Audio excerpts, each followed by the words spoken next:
I'd like to call to order the December 5 special meeting of the Goodyear Planning and Zoning Commission.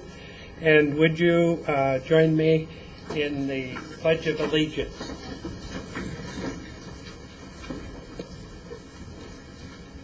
I pledge allegiance to the flag of the United States of America and to the republic for which it stands, one nation, under God, indivisible, with liberty and justice for all.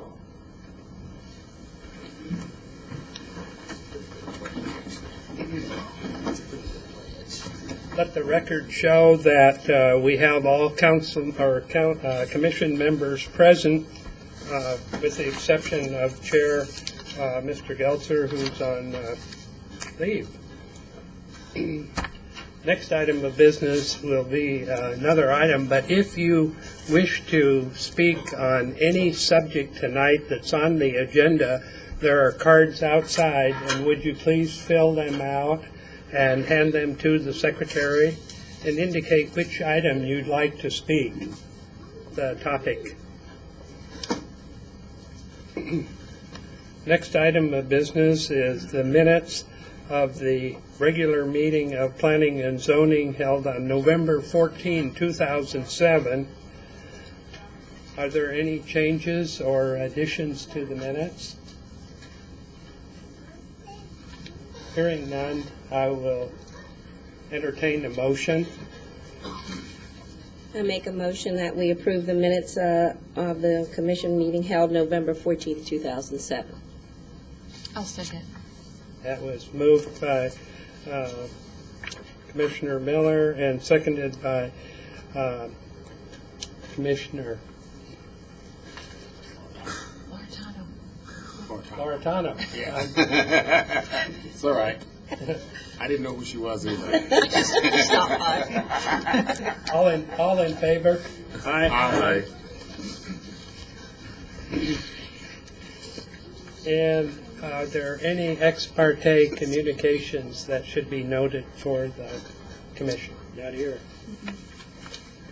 I have none. Next item, old business, and that is the case 07350000004 Skyway Church Special Use Permit. This is the second hearing that we're conducting on this. We had a hearing last month, but we did not have posted signs on the property, so we're continuing the hearing till this month and this date, and proceed. Thank you, Mr. Chairman. As you stated earlier, this is a special use to amend the special use permit by the Skyway Church for the inclusion of ball field lighting on the church campus site. The original use permit approved earlier had contemplated lights, but subsequent site plans and the actual submittal failed to include the lights on that plan, and that's what brings us back here before you this evening. The Skyway Church is located on Van Buren Road here. It's just west of Bullard. The Rancho Mirage subdivision is to the west. Located along here would be the Southwest Specialty Foods and the Bullard Commerce Center to the east. I have included the development standards associated with Article 10 of the outdoor lighting space for the zoning ordinance in the staff report for you this evening, although clearly those standards there are aimed at reducing light spillage at the residential property line. This exhibit shows here the location of the softball field. It's roughly 450 feet to the nearest residential property line, and it is anticipated that the light spillage at that level will be half of what is required by the zoning ordinance at 0.05. We had a citizen review meeting on this. Because of the Bullard wash, we sent notices out to 1,000 feet to include more residents. We've had contact from one resident, Mr. Weiser, who expressed a desire to make sure that these guys do adhere to the zoning ordinance. We've had contact with the president of the HOA. The church has been very communicative as far as letting these folks know that the ball field is for community use as well as for church use. As you stated earlier, we presented this last month. We were not able to act upon it. Staff is recommending approval, and that concludes my presentation this evening. I'll answer any questions. Other questions from commissioners? Only one question, Chairman DeRosa. Okay. Excuse me, Rick. I noticed, I got a chance to watch the video, and one of the questions that came up at that time was sufficient time for posting, and I think it was noted that it had to be posted 15 days prior to, and at the time, the signs had not been posted. Was that remedied, and are we now in compliance, or do we yet need to continue? Mr. Chairman, Commissioner Bay, yes, sir, it was. Upon identifying it, we contacted the sign company, and the signs were placed immediately, well in advance of the 15 minutes for this meeting. Okay, thank you very much. Yes, sir. Mr. Williams, is it the point now where the applicant wishes to make a presentation?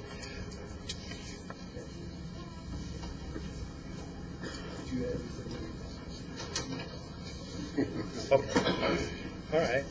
If there are no further questions from commissioners, then I will. Are there any persons in the public that would like to comment on the Skyway use permit, amended use permit application?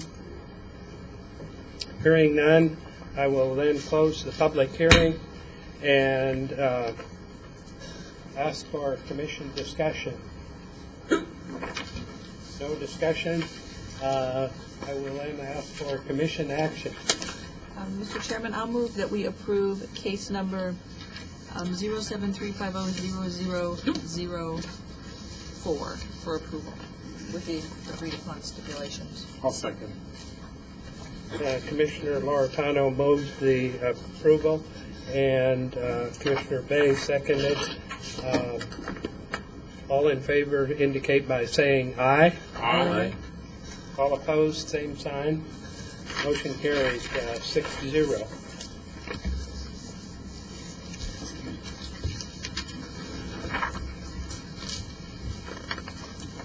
Next item is the case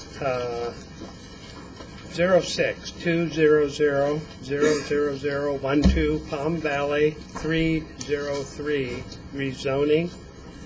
And I will open the public hearing and ask for the staff presentation. Thank you, Mr. Chairman and members of the Commission. Subject 1,500-acre property is highlighted in red on the exhibit and is generally located between Citrus Road to the west, Charles Boulevard to the south and southeast, Thomas Road to the south, and Camelback Road to the north. The applicant is requesting rezoning from the agricultural district to the final planned area development district that would allow both light industrial and commercial uses. This case was originally presented at the November 14th Planning and Zoning Commission meeting and continued because a public hearing notification sign was not posted on the property 15 days prior to the meeting.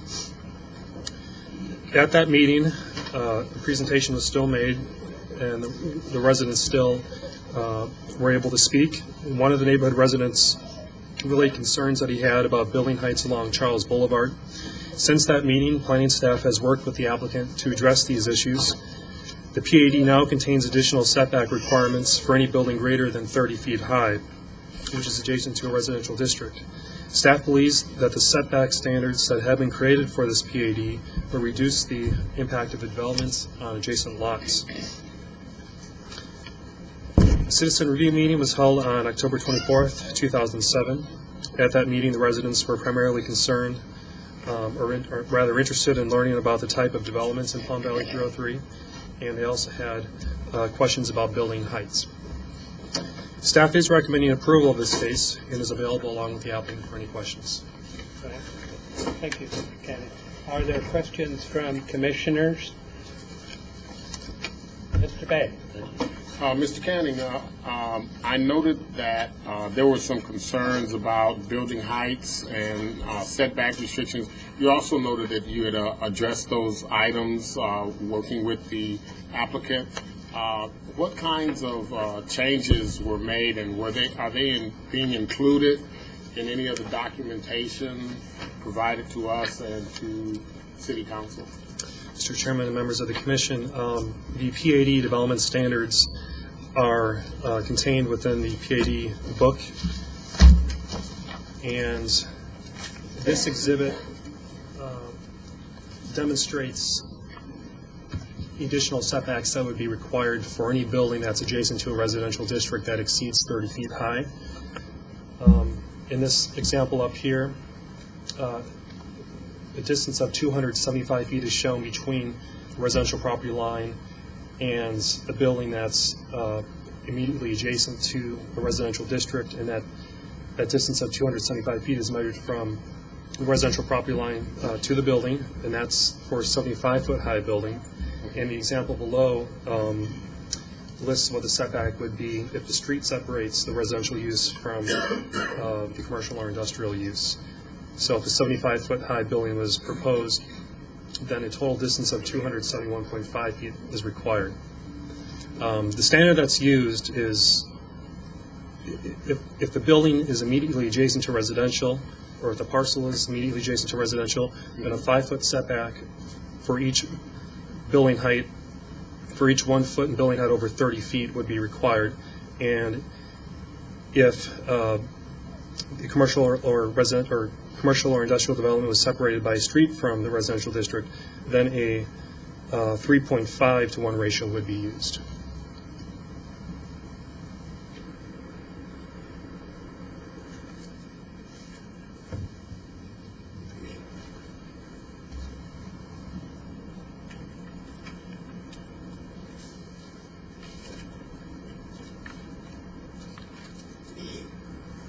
So actually, it looks from the looks of this illustration, the setback with a street alignment with it actually has a steeper ratio for the actual building setback because of the distance, and it actually looks like the building gets to be closer based on having a street as opposed to being next to the property.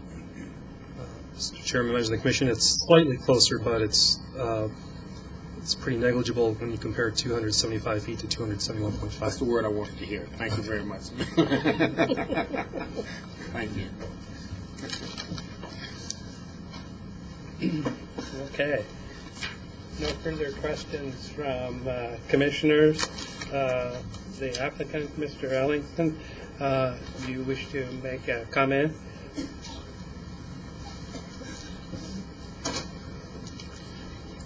Vice Chairman, members of the Commission, only if you have questions. We did go through a presentation last time. I'm aware that some of you weren't here. I don't know if I can apologize for you not being here, but if you weren't here.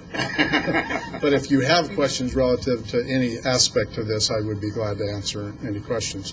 I will tell you that we have spent a lot of time. The first thing that we do when we develop any of the plans for development in this area, particularly, we met first with Luke Air Force Base and went and made sure that it was complying with not only their policies but also state statutes. As part of the stipulations and as part of our agreement in terms of the guidelines for development, they still get another shot to look at individual buildings in the processes. In terms of the heights, building heights, we looked and reviewed with them as close as we could without having specific buildings in mind.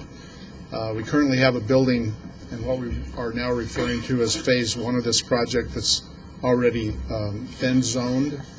And before we move forward with that, we turned in those building plans for Luke to review. It also required, because of crane heights in terms of that construction of that, to get approval through not only Luke, but also the Federal Aviation Department. And so we're aware of everything that's necessary in terms of development in this area. We're also very aware of the adjacency of residential properties, and we really tried to be generous with the staff in working out a setback that would make this as acceptable as it can be in terms of the type of development that has been planned from day one in terms of the master plan. The changes to the master plan from what it was to what it is now are basically so that we can make it compliant with Luke's mission and state statute. There was an opportunity that we could have grandfathered and made uses that wouldn't be part of the mission. We did not elect to do that because, as I stated, our relationship with Luke exceeds 20 years, and we try to work with them and try to make sure that they're part of our processes. So it's worked very well. Thank you. Questions, Mr. Bay? Excuse me, Jay, I didn't mean for you to sit down yet. I hope you don't mind. That's all right. I noticed that we were talking about height elevations of 75 feet. What does that equate to in terms of the height in stories of the building? Are we talking 3, 4, 5? It'd be about 5 stories. 5 stories. So that's Yes. sort of like a new height for us here in Goodyear? Well, from the direction of council and staff, one of the things that we've probably been not as effective in terms of the total development opportunity of properties is height. And if you look at a development horizon for this property, it's very large. When built out, it could exceed 22 million square feet of combined different types of uses. So over 15 to 20 years, we think that it will be very appropriate in the areas that are outside of the restricted areas, the crash zones of Luke, to have heights in that level, if you will. Okay, that's fine. I just kind of wanted to know. So That's why. I know that Suncor has been a great partner with the city of Goodyear and the surrounding facilities such as Luke and Goodyear Airport. So I know that you have everyone's best interest at heart, and I just want to say thank you for going back, because you did have grandfather rights, excuse me. Okay, godfather rights. No. So thank you very much for doing that. Thank you for your comments. Before I sit down, Any further questions of the applicant? thank you. Thank you. I have one card for someone who signed up, Norma Whitaker, on this item. And Ms. Whitaker, would you like to make a presentation? Would you give your full name and address? My name is Norma Whitaker. My address is 4368 North 158th Drive. Our home backs up to Charles Boulevard. My husband and I were unable to, unfortunately, attend the November 14th meeting. We've been talking to some of our neighbors, and we've gotten a little more information, but we had lived in Glendale for 20-some-odd years and moved to Goodyear because of the quality of life that we saw and the vibrancy of the city. We also, the homes that we live in hover around the $500,000 mark. If I had any inkling at all at the time that we bought this home, I would not have bought in Goodyear. I guess the concerns that I really have, number one, obviously, would be our property values.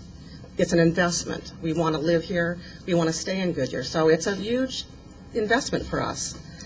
The second one is the security of these buildings, the type of industry that will be going in there, the noise factors. Are we going to have the middle of the night, if it's going to be industrial, are we going to have big trucks coming in and out? We have the lighting factor. We paid to have our home, actually, as it backs up Charles Boulevard, it's close to 2/3, three-quarters of an acre. We paid APS to be able to block some of the lighting from the street light, and that's a huge concern for us. The other one would be not the height of the buildings. I mean, would you, as a commission, want that looking into your backyard? Also, the landscaping. I mean, these are valid issues that we've got concerns with that I think as most of the home buyers, and we've bought in there, were not aware that this was going to be rezoned from agricultural. We're okay with that. But when we spend $500,000 on up for a home, I don't want a 75-foot office building or an industrial looking into my backyard and big trucks going through there throughout the evening or in the middle of the night.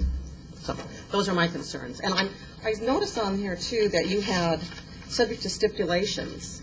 I was just kind of concerned, what would those stipulations be? Those are our concerns. Okay, thank you. Mr. Ellingson. Vice Chairman, members of the Commission, as you're aware, our master plan has been in place way before the homes were built. I'm not sure why the builders didn't disclose, but it was a public record in terms of the master plan. We are really aware of the concerns of the neighborhood, and we're trying to be as accommodating as possible in terms of the setbacks, the city's noise ordinance, the lighting ordinances, everything I think will take into account many of her concerns. And so I'm sorry that she didn't know. I don't know how to disclose that from our perspective to her as a home buyer, but it was all available and it should have been disclosed by her builder. Thank you.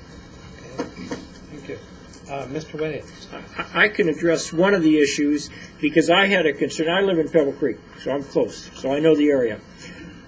I had a concern, and I raised the issue about truck traffic access.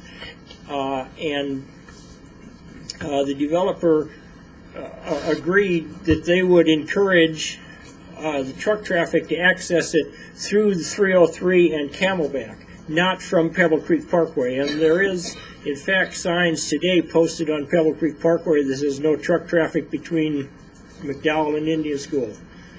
So I raised the concern on the truck traffic, and I think the developer understands and will speak to that, or will handle that. Thank you. I see no further persons have signed to speak to this item. Are there? I'll close the public hearing. Well, wait before you.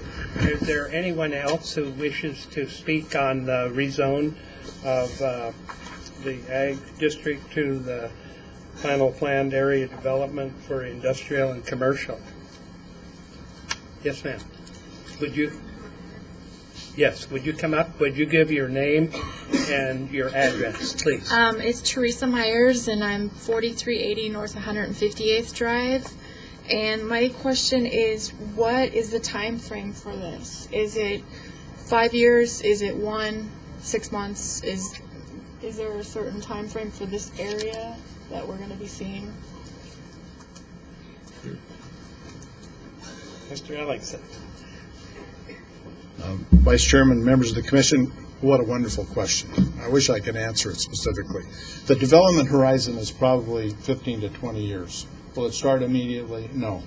Is the economic conditions just north of Charles Boulevard such that we could start development even next year or the year after? Probably not. And so one of the things that this zoning is doing is it's taking this area out of residential zoning, which ag is, that would permit 1 house per acre, but it wouldn't be in compliance with Luke's mission to have any housing north of Charles Boulevard. So that's one of the important things that's being done with the zoning, is to put it in place to be to coexist with Luke Air Force Base in a compliant zoning category. So I wish I could be more specific in terms of zoning and timing, but we're at the mercy of a market right now that's, I don't know when it's going to turn around exactly, but it'll probably be a couple of years at least. All right, thank you. Yes, sir. Good evening. My name is Robert Travis. I'm a resident of 15686 West Meadowbrook, also directly fronting Charles, and I addressed members of the council at the November 14th meeting. Kind of echoing what Norma talked about and the lady here talked about. Just recently purchased a house. When I found out about this, it surprised me. I am a former member of a planning commission in Washington State. When I was researching the house, I went to the auditor's website, I went to the City of Goodyear's website to, again, that was the question, what's going to happen in that plot of land behind the house? And there was a reference to the Palm Valley Master Plan, but at least through your all's website, I could not find any maps, I couldn't find any information. So, yes, it is on the developer, and they specifically said you're next to Luke, you're next to the Motorsports Park, you're next to this, you're next to that, you're next to agriculture. But again, the developer or the home builder never disclosed. Maybe one way to address this issue for future instances like this is if there is a master plan through your planning commission or through the planning department website, if at all possible, make it available so people at least can see a PDF. Here's the map. Here's what's going to happen. As was mentioned earlier, to be very bluntly honest, I would not have bought my house if I knew there was potential for what was originally zoned to be light industrial directly behind my house.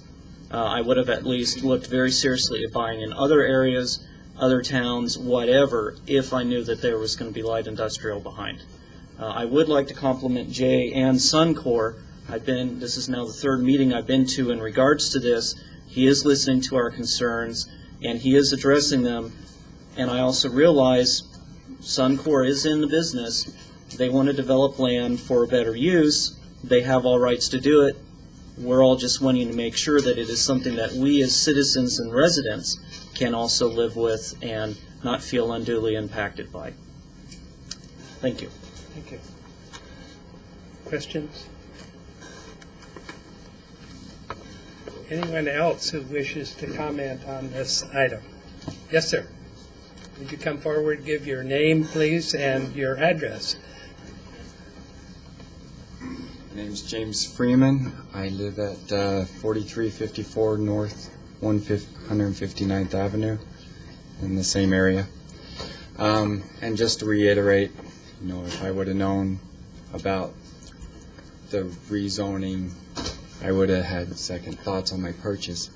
But just to let Suncor know that the builder there is still, as of a couple of months ago, representing that this is zoned agriculture and there's no plans for any changes, and that's the way they're presenting the property, I think, to help themselves, and it's misleading. So. Thank you. Sign is posted, isn't it? Yeah. That's kind of a question for staff, actually. It's apparent that there are documents in place that describes what the future holds of these parcels, and I know that we stipulate in practically everything that we do that the resident is informed of all of the conditions that they will be faced in the future, such as noise and so on and so forth. Is there any more that we can do to assure that they can see what's planned for the future? And that's a question for staff, quite frankly. Mr. Chairman, Commissioner Bay, I guess a couple of things. One is this property and all the properties within this request, particularly the properties adjacent to Charles Boulevard, are within the Luke compatibility land use area as identified in the city's general plan, which has always been identified such on the city's general plan, which is on our website and is the primary document upon which development in the city proceeds. In that land use designation, which specifically prohibits residential use because it's within the noise contour area of Luke Air Force Base by state statute. That land use designation specifically calls for non-residential uses, community, commercial, light industrial. This zoning request is consistent with that land use designation, which this property has always been designated as. And I'm sorry that the residents weren't aware of that, but that is on the city general plan, which is, within our office, on the website, and is the primary document for the city's plan. I guess other things, we do provide notifications on subdivision plats and waiver agreements, as you know, on prior stipulations, and I'm sure in the Palm Valley subdivision there were a number of those related to, obviously, to Luke, the proximity of Luke Air Force Base and the noise and impacts of Luke Air Force Base, as well as we often do for adjacent freeways. I don't know if there was one here that specifically said that the properties would be adjacent to future commercial and industrial. Sometimes it is, included as a stipulation and as a notice on the plats. Sometimes it is not. I'm not sure if there's much else we can do other than certainly identify it as that is the plan within the general plan. And typically, and if I remember correctly, Palm Valley provides all of the recorded documents associated with their development, which includes CC&Rs and any specific conditions.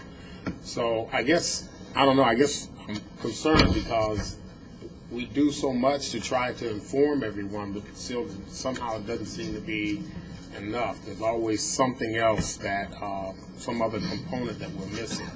So, Mr. Chairman, if I might add, relative to the other portions of the concern, the land use aside, the city goes to great extents within its development codes and ordinances and with the development applicants to ensure that the land, when developed, is compatible with adjacent properties. And that's why through this planned area development that Suncor has developed and all the design and development standards included in the booklet that you received, yes, that there are measures taken for landscape buffering. There's a stipulation relative to noise. There is an ordinance requirement relative to lighting that ensures that the lighting levels at the residential property line are at less than a foot candle, and other detailed standards to ensure compatibility of adjacent development. As we go through the development process over the 15, 20-year period of time that Mr. Ellison talked about, the city will be reviewing the adjacent developments, whether or not it's office or industrial, on a case-by-case basis, and we'll be doing that with the ordinances that are in place in this P80 and also those efforts to provide landscaping and other buffering to ensure it's compatible. Thank you very much. Appreciate that. Other commissioners? I will, if there is no one else wishing to speak on it. Oh, all right. Yes, ma'am. Would you please come forward and identify yourself and your address, please? Thank you. My name is Karen Bush, and I live at 15668 West Meadowbrook Avenue, and I also border right along Charles Boulevard. Even if you take into account the lighting and the landscape and the noise, I think the biggest problem for us after that is the height. We don't, even though there's a setback, if you're up 5 stories high and you're just a little ways away from where my house is, they're right. People are going to be able to see in, and we can see what's going on there, and our privacy just will feel totally invaded. Our views are gone. If there would be some way that maybe we could work, or Suncor could work, just to keep the height low right along there along Charles Boulevard. The rest of the land really doesn't look into people's backyard except right for that corridor where we are on Charles Boulevard. So I think we'd all appreciate if that could really be taken into consideration, because everything else has gone farther than that, but there are no plans for the exact buildings there now, correct? It's just a plot that's going to be. So that's, I think, at least for me, the very biggest concern would be keeping the height as low as possible there. Thank you. Thank you. Thank you. I have a question. Yes. Is that something that will come back for staff? Will they come back when they have each building before staff? So there'll be an opportunity, and if it's 5, 10, 15 years, to look at that. Okay. Mr. Williams. I'm sorry. I just asked if there'll be an opportunity for staff or to come back before the commission before you do each building. No, just staff. Just staff. So Just staff. you guys would look at it, so we wouldn't have to have it back. Mr. Ellingson. Mr. Chairman, members of the commission, I will tell you that that's what the lady just spoke to was one of the very issues that we tried to be very generous on, and we worked with staff.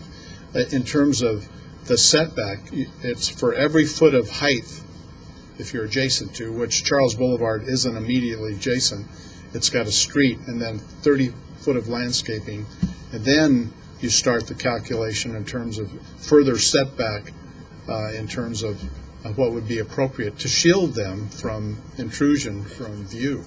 And we tried to do that, and we think we have been certainly more generous than the ordinances that are in place. And we really tried to be generous that way. So staff could input, but it wasn't something that we were fighting over in terms of something that wasn't taken into consideration. So. Okay. Thank you, Mr. Ellington. Mr. Williams? Oh, no? Okay. I just have one question. Sure. All right, looking at this, could you tell me how many football fields, so I get a visual in terms of the 275 feet, is that equivalent to a football field, or just give me, Sure. I need a visual. Okay. A football field is 300 feet or 100 yards. Okay. So that would give you. So if I was one end of a football field, Right. my house was on one end of a football field, so you're saying the 5-story building would be at almost the other end of the football field. Is That's that correct?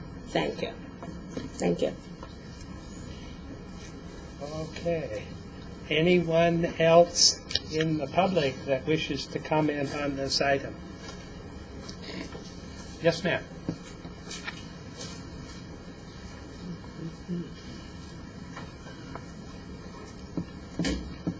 Thank you. My name is Erin Barlin, 15456 West Coolidge. I just would like to comment that we back up to Charles Boulevard. Our back wall is on Charles Boulevard. We closed on our house, I believe, exactly 30 days ago. This was not disclosed. In our disclosures, we had 2 items of concern. One was the noise from Luke Air Force Base, and the other was a potential of the reopening of a speedway of some sort.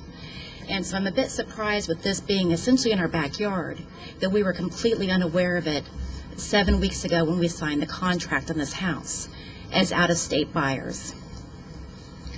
And can anybody comment on that? If I may ask, who's your builder? It's Lennar. Okay, I think what I'm hearing here anyway is the city does provide all these disclosures and everything to the builder, and it might be not necessarily the builder, but the individual agent you purchased it from.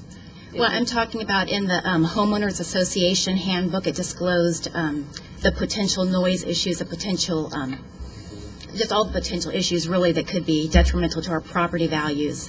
And also, I believe there were some other forms of disclosure in there that we had to sign multiple times, and this was never mentioned in any of those. Because like they said, since this is in the Luke area, I'm correct, they can't do residential here anyway. It's not possible. So Right. We understood it was agricultural. I assumed that maybe it could go retail, but never did we assume it would be light industrial Okay. and the noise that's associated with that kind of industry. Thank you. Thank you.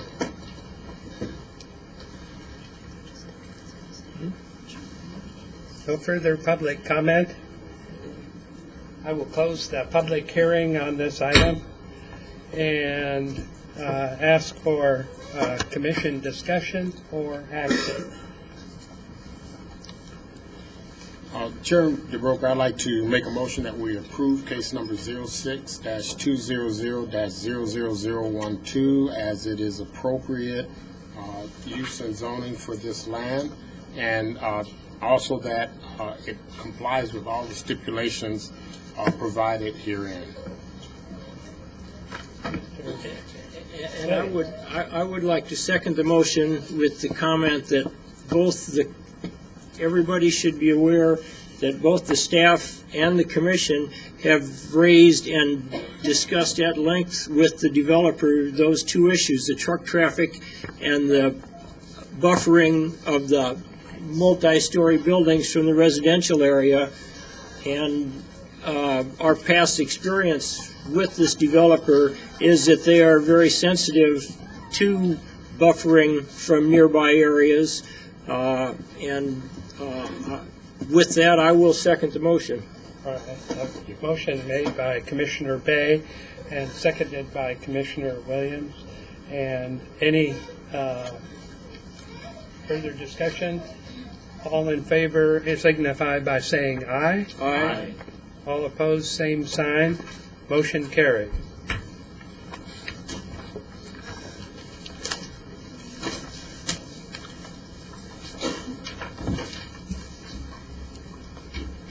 The next item, I'll open a public hearing for case 06-630-00004, Palm Valley 303 Comprehensive Sign Package.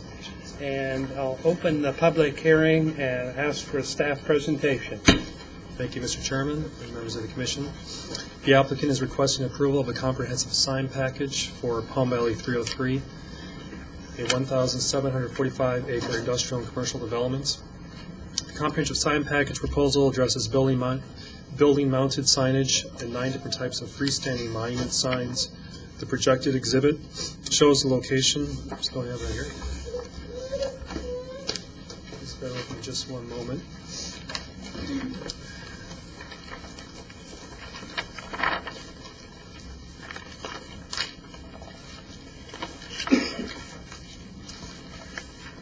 This exhibit shows the location of each proposed monument sign. Although there are significant deviations from the sign provisions of the zoning ordinance, the proposed monument signs contained within the comprehensive sign package have a unified design theme, quality, and character appropriate to a planned area development. Staff is recommending approval of the comprehensive sign package and is available along with the applicant for your questions. Thank you. Any questions from Commissioner? Mr.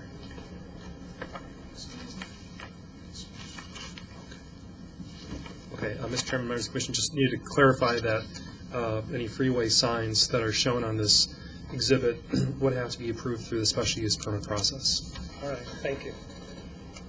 Mr. Ellingson, any comment that you wish to make at this point?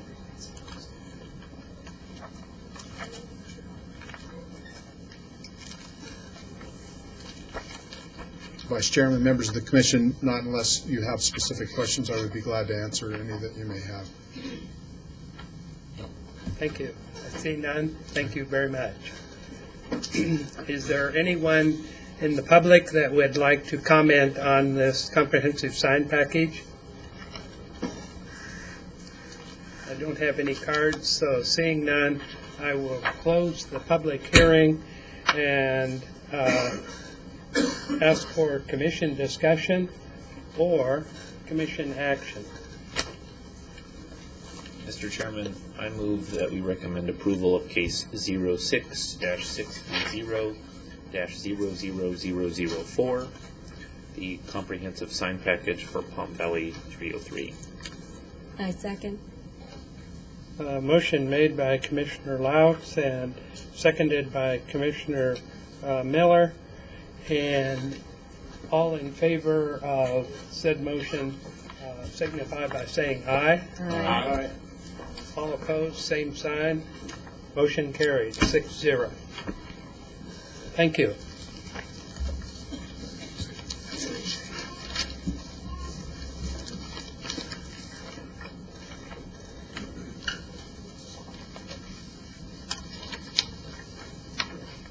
Next item, DS Farms final planned area development case 06-2000026, and I will open the public hearing. And Mr. Coons, would you wish to proceed? Thank you, Mr. Chairman, members of the Commission. Again, this isn't one of the items that was reviewed at the last meeting, but because of the posting problem, the Commission could not take action, so it was continued to tonight. This is a request to rezone approximately 160 acres located at the southwest corner of Lower Buckeye Road and Estrella Parkway from the preliminary planned area development zone to the final planned area development zone to accommodate a mixed-use development known as Sun DS Farms. On September 25th, 2006, the City Council approved the preliminary PAD for Sun DS Farms. And now tonight before you is the final PAD, the next step in the development process. The rezoning is to facilitate a mixed-use development, again, of commercial, office, business park, and residential development on the property.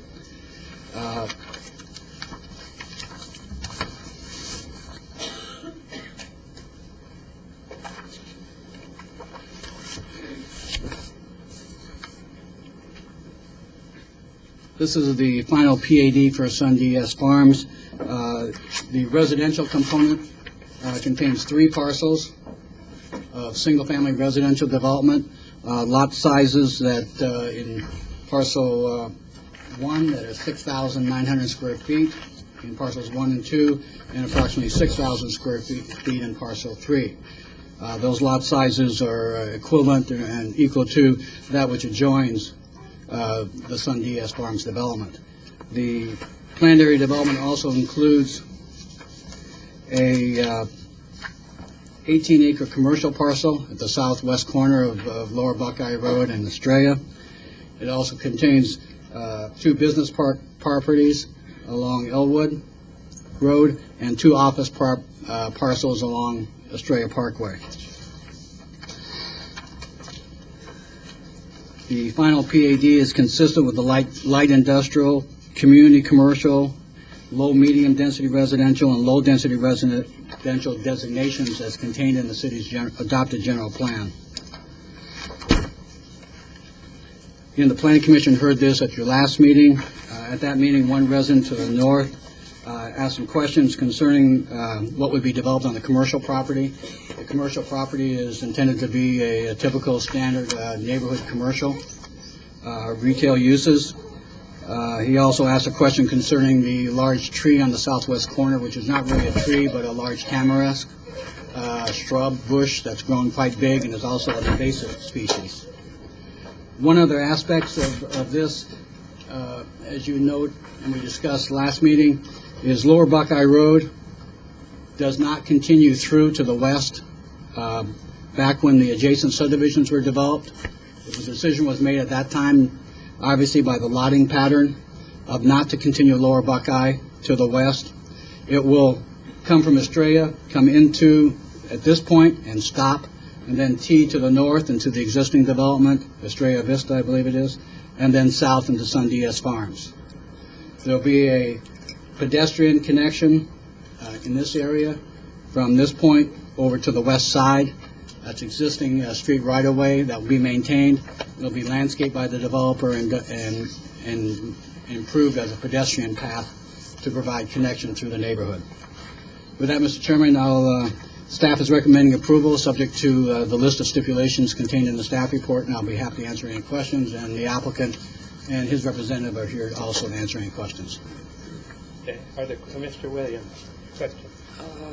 Bob, I know there's not a lot of time has passed since we were out there, but is there any update on the status of the canal on the west side of the property? Concerning the ditch, yeah, whether it's I believe there's an irrigation ditch along the west side. It's still an active irrigation ditch. That if it is still no plans to be active, to abandon it or cover it at this time. As a normal development process, the developer will have to work with the owner of the ditch, if it's irrigation company or district, or otherwise, if it still requires to be active to provide downstream irrigation, the applicant will be required to maintain it and tile it underground. If it can be abandoned, I'm sure he will, because it's less costly to continue it. Thank you. Okay. Mr. Tupper, is there anything that you would like to add, or? Daryl Manhart, 702 East Osborne Road, with Todd Tupper for Sun DS Farms. No, actually, there's nothing. There's a presentation before. If there are any questions for the applicant, I hope that Mr. Tupper or I can answer it, but we've reviewed the stipulations and are amenable to those, and the staff report and Mr. Quinn's presentation are quite thorough. Okay. Further questions? Is there anyone in the public that would like to comment on DS Farms? Seeing none, I will close the public hearing and call for commission action. I will recommend approval of case number 06200-00027, request to rezone 160 acres from the preliminary planned area development zoning to the final pad zoning for CMDS Farms. I'll second that motion, but I'd like to note that the case number actually is 00026, and so that we can keep everything all appropriate. No, it's not you. You're fine. I had to check on that because I was concerned as well. But I'll second the motion and ask that the case number be appropriately corrected. All right, okay. Motion made by Commissioner Williams, seconded by Commissioner Bay. All in favor signify by saying aye. Aye. All opposed, same sign. Motion carried, 6-0. Thank you. And I will ask, before we go into the next item, if there's anyone that wishes to comment on the next item under new business, the charter school.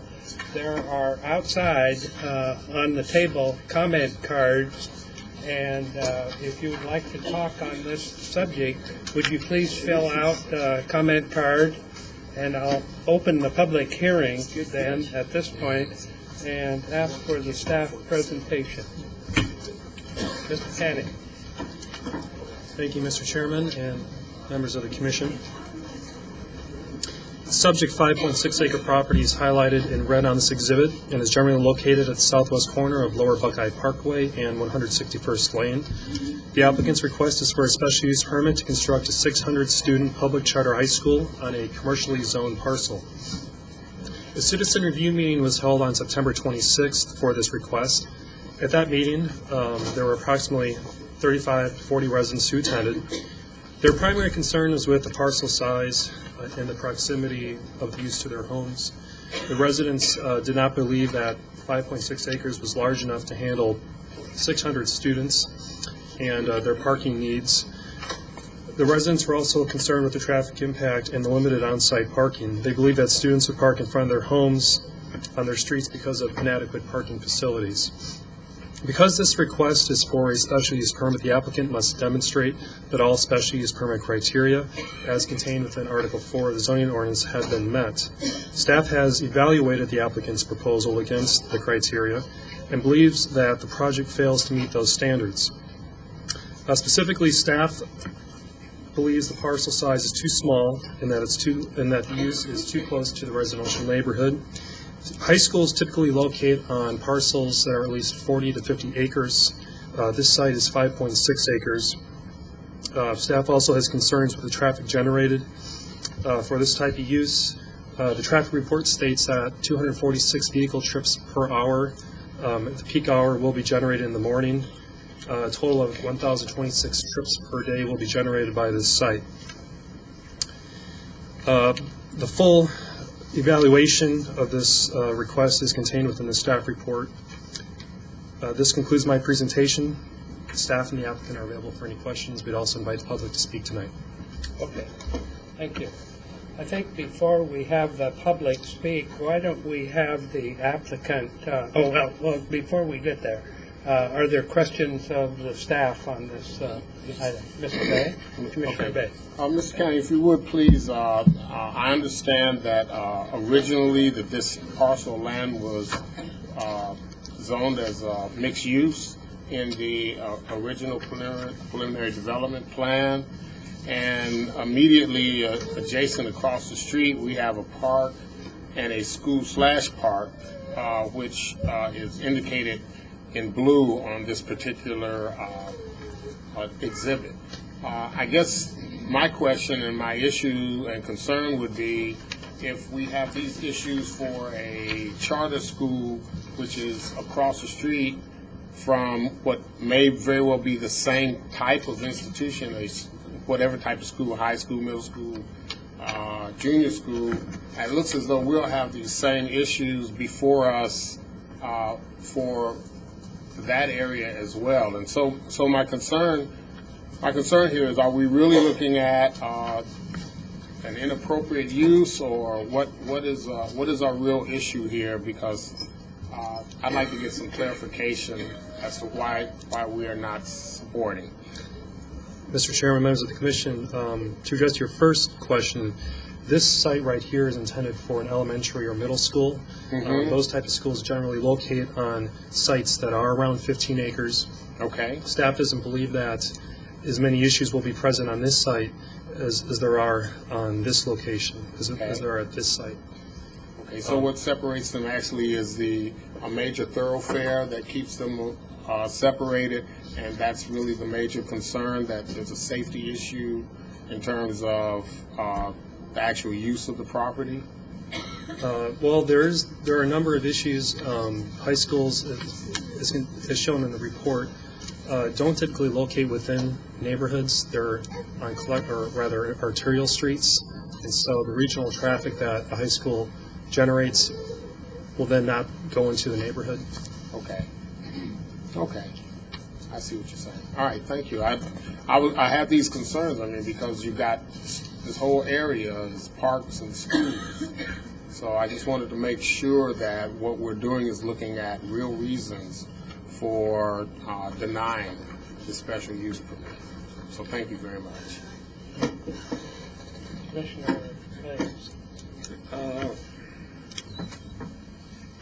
Yes, you compared the acreage, the 5.6 to average high school at 40 to 50 acres for this site.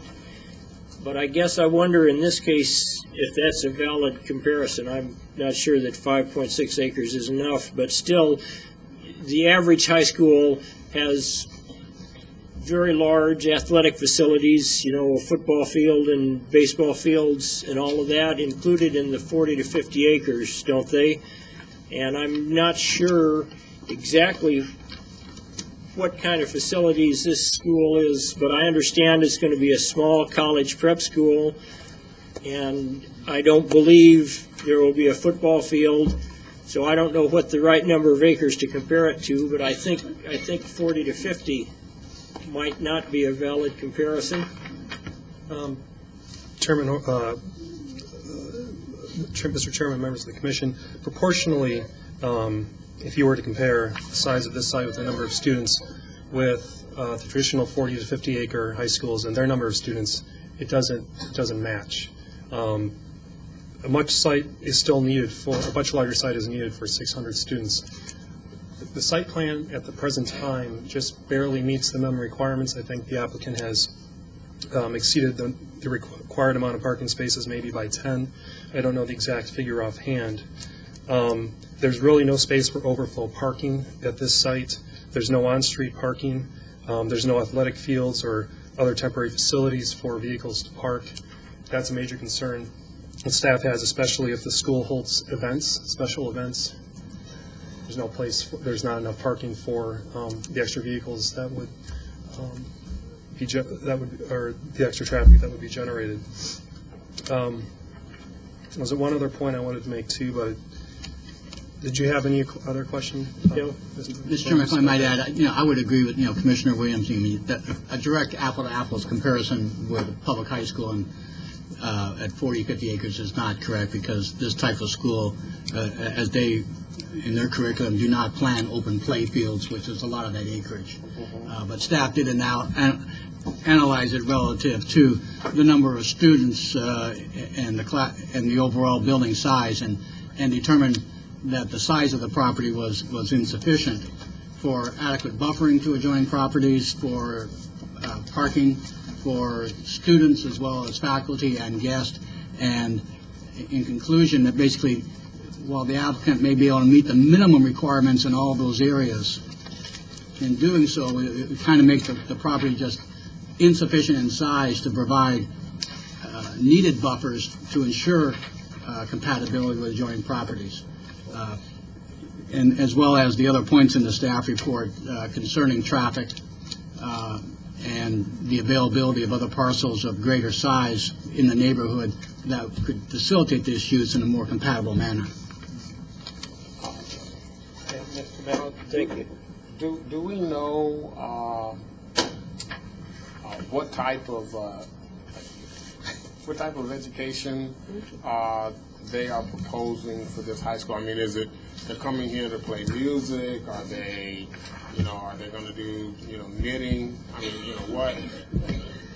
Mr. Chairman, if I might, yes, the applicant can speak greater to that. Okay. I do want to point out that, as we included as a cover memo to our staff report, that as we have been obviously in conversations with the applicant in regards to our concerns, they're aware of the neighbor concerns. The time we prepared the package to give to you last week, the applicant submitted the letter requesting that this item be continued for 90 days. Okay. And they'll speak to that, but they want to continue it so they can reevaluate their proposal on this site, including some maybe alternatives in order to address some of the issues. Okay. But your questions to them, I'm sure they can respond to in regards to their proposed curriculum. Some of that's included in the materials provided to you.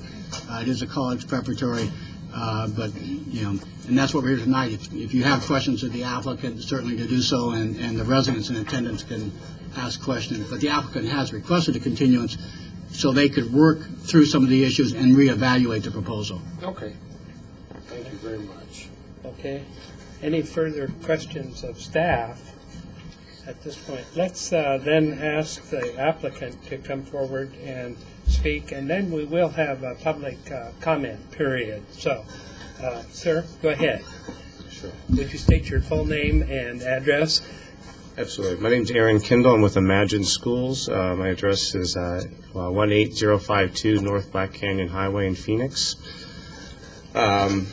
Mr. Chairman, members of the Commission, I want to reiterate something Mr. Kuhn said, that we are asking for a continuance. The main reason that we're asking for this is because we did hear the concerns of the neighborhood when we had our meeting. We do believe that they had a lot of valid questions and concerns. We don't necessarily agree with all of them, but we do believe they're valid, and we do need to address them. And we'd like to reevaluate our site plan and our project to either address all the questions and concerns, or also have more time to talk with the members of the neighborhood so that we can show them why perhaps how we can address their concerns, and maybe why their concerns are not quite as real as they may think. That being said, I'd be happy to answer any of the questions you have, although I believe that if we come forward again with a different plan, there'll probably be a different set of questions. But that being said, we're here to answer any questions you may have.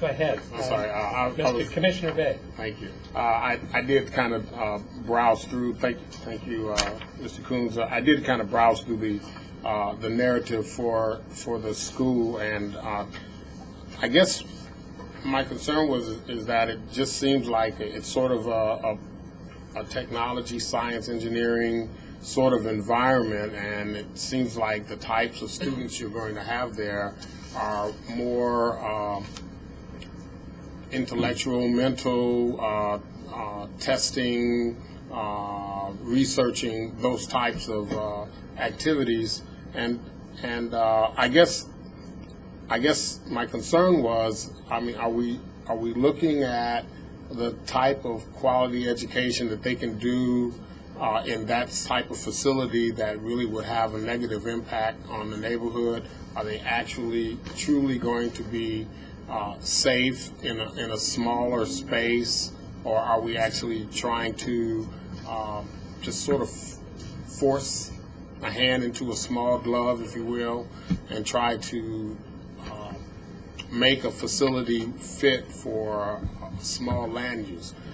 My personal opinion is that the entire area really looks like there's going to be, it's an educational corridor. However, I think it's important that the facility itself, if it should come before us and does meet all of the initial standards, it really should provide all of the safety requirements, both for the students and for the citizens surrounding in the community. And so that's going to be a very important component for me when you come back before us after your continuance with the residents and time with staff. So I just thought I'd put that out there for you. And I appreciate that. A lot of questions there. One thing I'd like to say, I guess, is that the same questions and concerns you have, especially as they relate to safety and the operation of the school, we have the same concerns, and we want to be held to those standards that you just mentioned.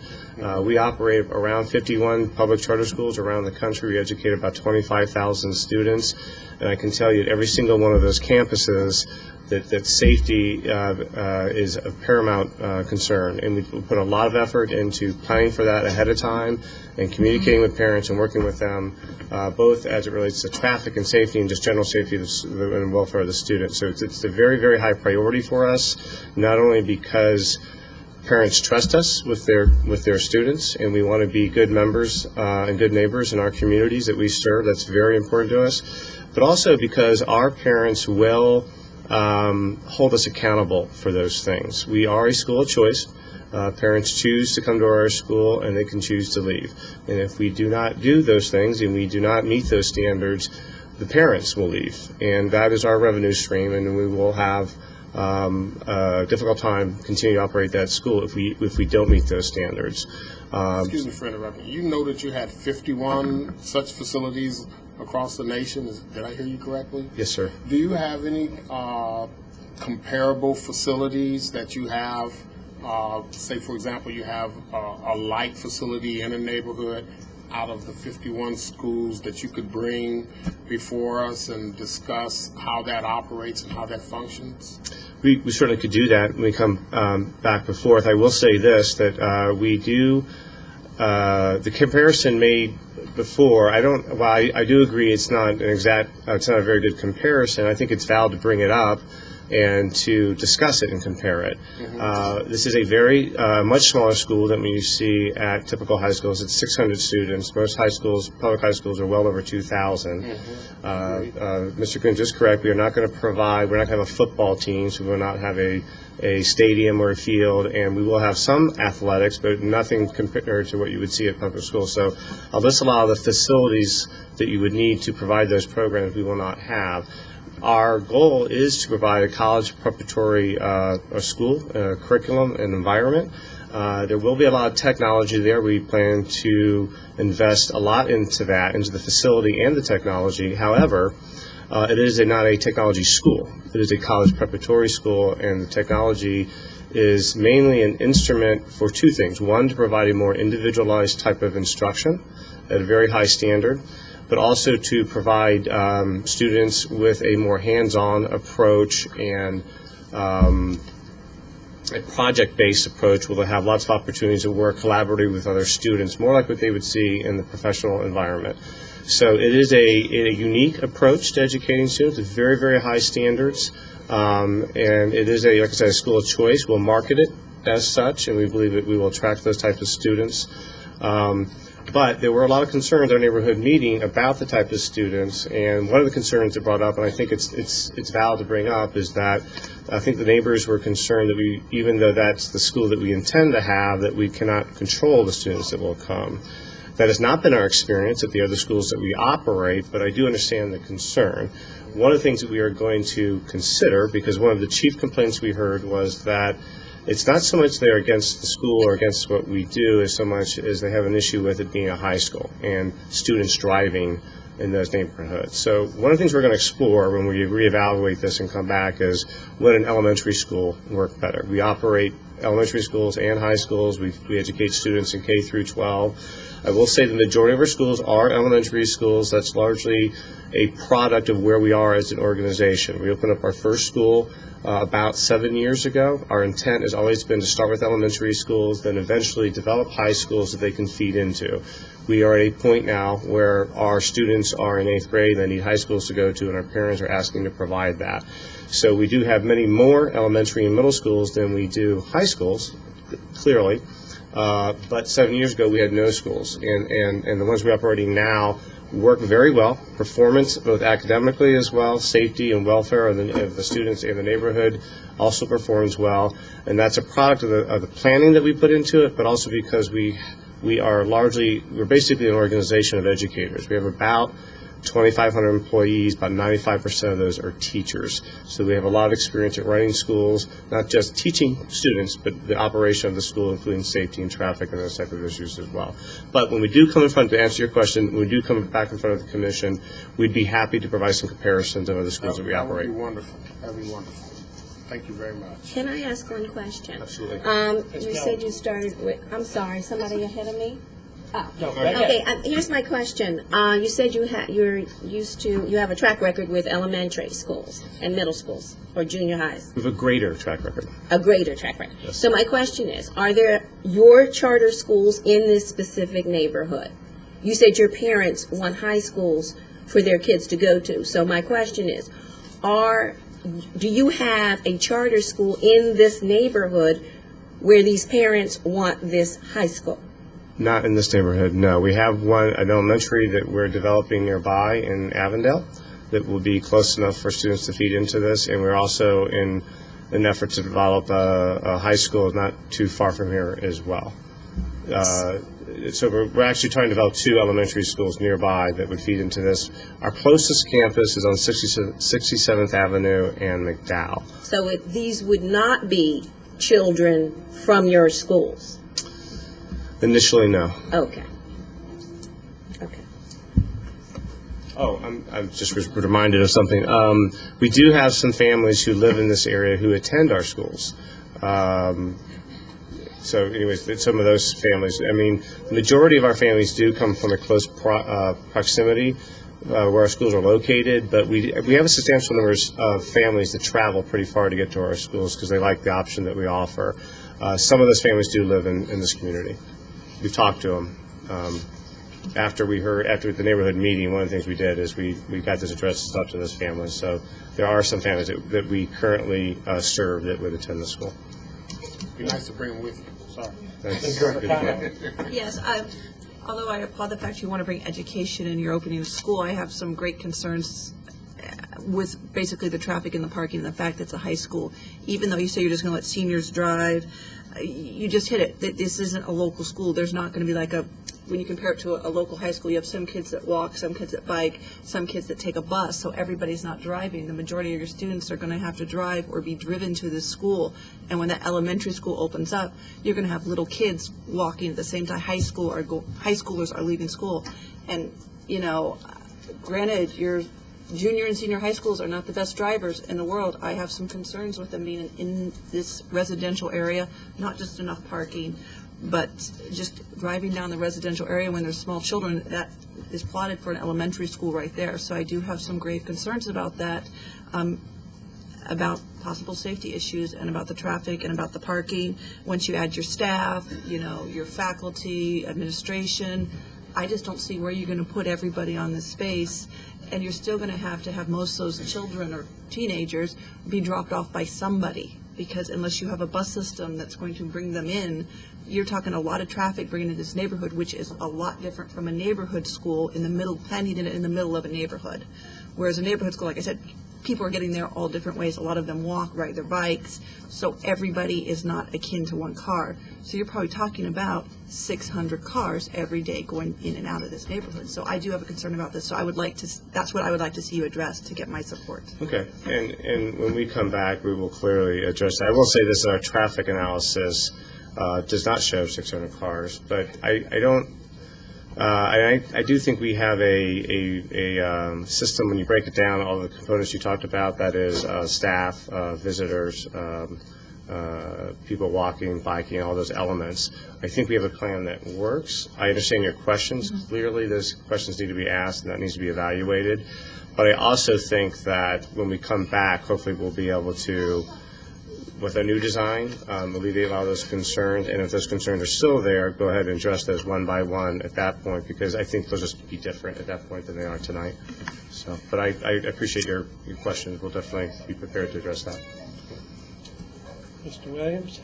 Well, my question was similar to Ms. Miller's, as I was concerned or wondering where you recruit your students from, if you recruit students from the local area, and if perhaps somebody in the local area gets a lower tuition than somebody that has to drive a greater distance. Well, it's a public school, so there is no tuition. We're funded from the state. But typically, the students come from a local proximity, so the majority of the students do come from the neighborhood. I think, and I don't, it varies, by school, obviously, but the last time we looked at the numbers, I think we're averaging around, I want to say 30 to 40% of the students come from within a 1 mile radius, and then if you look at a 3 mile radius, it's like 70%, somewhere in that range. Again, varies a lot by campus, but that gives you a sense of it. We could provide that data too next time we come back. If you want to take a school by school look at it, that would be fine. Thank you. I guess I have a question as the vice chair. The letter that you wrote said you wanted 90 days, and it indicated that you wanted to look at K8 as an option. Is that still? I noticed all the testimony that you presented tonight was basically 9/12. Yeah. And would you comment on that? Well, most of the comments, obviously we submitted a plan for our high school, and the comments that we received at the neighborhood meeting were almost all related to the fact that it was a high school. Mm-hmm. And even some of the families who we talked to, who they approached us after the meeting and said would be more open to an elementary school. They didn't say they would support it, but I think they'd be more open to looking at that. So we've got a little feedback to that regard. I think obviously a lot of the questions, a lot of what I'm talking about tonight is about a high school because that's what's in front of you. But one of the things we do want to reevaluate is, would a elementary school make more sense? And we don't know. We need to look at that. But I think just as a general sort of comment and broad state without being committed to it, we're going to look at the elementary school pretty hard because we think that we might be able to not only make that work, but it would alleviate a lot of the concerns that people have here tonight. But I'll tell you right now, one of the factors that's going to play into that for us, in particular, is that the economics of a elementary school are considerably different from a high school. So we're not sure if we can make this site work economically for an elementary. So that's probably the chief evaluation we're going to be making. And if we feel like we can make that work and there's enough demand in this community for one of our elementary schools, when I say elementary, I mean K through 8 because we generally put those on one campus, then we'll probably come back to you with that. I'm not going to say I'm ruling out the high school. We'd probably have to at least at a minimum make it smaller from what we're hearing tonight. But again, then economics will come into play if we do that. I think, in all likelihood, we'll be back in front of you next time presenting an elementary school, but I just don't know for sure. One more. If you do proceed with your plans for a high school, and you say you have room for 600 students, what do you do? How do you limit it to 600 in the case you have 800 that would like to attend? When you apply for a charter at state charter board, you have to specify things like that. There's different ways you can do it, but how we've done it in our charter application is we've said that we will have room for 600 students, and that if there are more students who want to come than we have seats available, then we'll have a lottery so that every student who wants to come will have a fair opportunity to get in. And then the students who are not chosen by the lottery will then be on a waiting list. Charter schools, although they're public schools, can do some things that are different from traditional public schools, and that's one of them. We can actually cap the size of our school. And that's very common amongst charter schools. One more question. When did you plan on opening? Our original goal was to open in August of 2008. We're not really sure that's feasible at this point. If we had to come back with a new plan, it'd probably be 2009.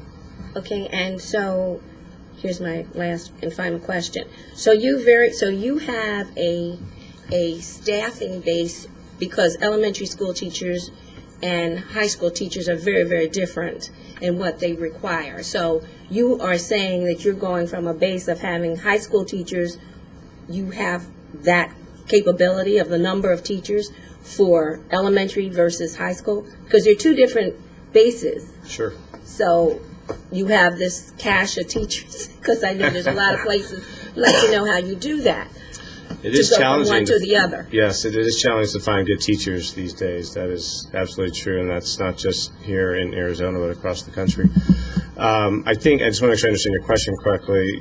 What you're asking is if we were to switch from from a high school to an elementary, we would have the capability to recruit that, even though those teachers are very different, you're very right about that, we have the ability to recruit and get those types of teachers as opposed to high school teachers? Correct. Yes, okay.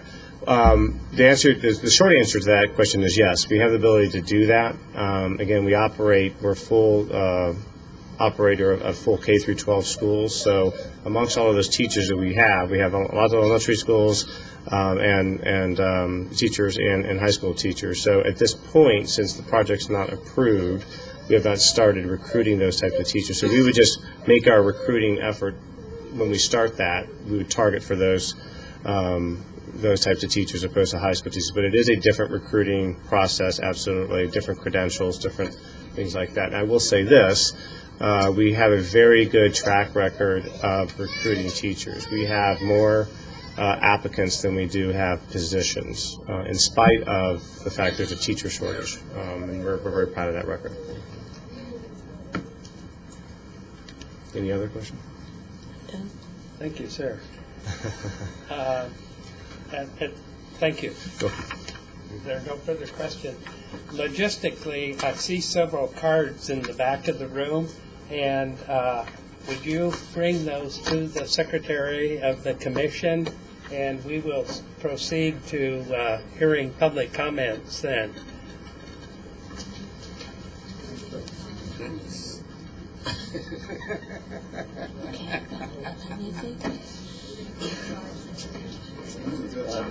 I was saying this going to Oh, cross I'm sure. territory.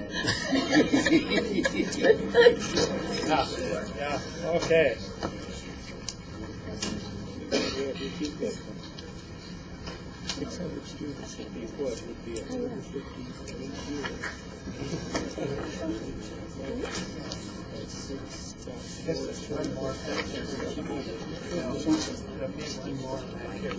Someone picked it up.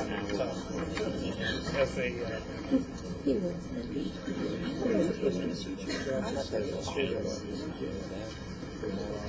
I guess we'll, at this particular time, we will go through the cards that have signed in, and I believe it's that Albert Roofley. Mr. Roofley, would you come forward and identify yourself and your address, please? I live at 2956 South 162nd Lane. And your name? Albert Roofley. Okay. Yeah, my concern is about, just what we talked about. The area is too small, and houses behind there. That's what some of the students are going to end up parking. And when we brought that house, and a lot of our neighbors did the same thing, they noticed there was two little playgrounds across the street on both sides. But you got to go across the street. What's going to happen eventually? Those kids, they get out of the house no matter if the parents let them or not. Sometimes, eventually, one of them is going to cross one of those roads and someone is going to get hurt. I know it will happen. It's a matter of time. Because once those students come out for lunch, they're going to be hungry. Come out, take their car, and there it goes. So it's not worth it. I know it may bring some money for Goodyear, but eventually they're going to get sued for it. And a single sue for losing a child is going to be greater in value. But the biggest value of all is losing a child. That's my point there. Mm-hmm. Okay, thank you. Any questions of commissioners? Okay. Next I have Mr. Diaz. Would you identify yourself and your address, please? Good evening. My name is Josh Diaz. I live in 2768 South 161st Drive. My concern, having actually subcontracted for some charter schools, is sometimes they have night classes, which creates a lot of noise at night. Is that going to be the case with your school? I just think some of the questions that we have tonight may not be applicable. We can come back. I'm happy to answer this, but the question would be right now, probably not. And if we were to go forward with our high school, an elementary school is sort of less conducive to having night classes. If you have a high school, you do have some facilities there that are more conducive to that. Some of our high schools do have some sort of night classes, some do not. It depends on sort of what the need is in the community, and if the community wants that, then we'll tend to offer that. If the community does not want that, then we don't tend to offer that. If the staff here and the commission wanted us to stipulate not to provide that, that's something we could do. We want to be responsive to the community, so if that's something the community says, well, don't do that, then that's fine. That's a simple stipulation for us. But it's hard to answer that question because I don't know what we're going to come back with exactly. So, that's the only thing we're happy to stay here all night and answer our questions, but I do think there'll be a different set of questions when we come back with a different plan. But I'll stay here and answer our questions. Thank you. Okay. I believe the rest of the neighbors still want to share the concerns with the committee. So, another thing is also, we live on a cul-de-sac. We're a very united neighborhood. Everybody's pretty much on the same page with this. You've seen all the responses you have. It's just like every one of your comments, it's too big of a hand for such a small glove. You know, the logistics just doesn't seem like it's going to work. So we would really appreciate it, and I pretty much can speak for everyone here, if this would be denied. Thank you. Okay. Thank you. Mr. Cart. That's me, sir. All right, I'm having trouble reading the last part. I get that all the time. I'm Soylo Cartagena. I live at 1670 West Pioneer Street. I want to thank you for the opportunity to address this board, commission.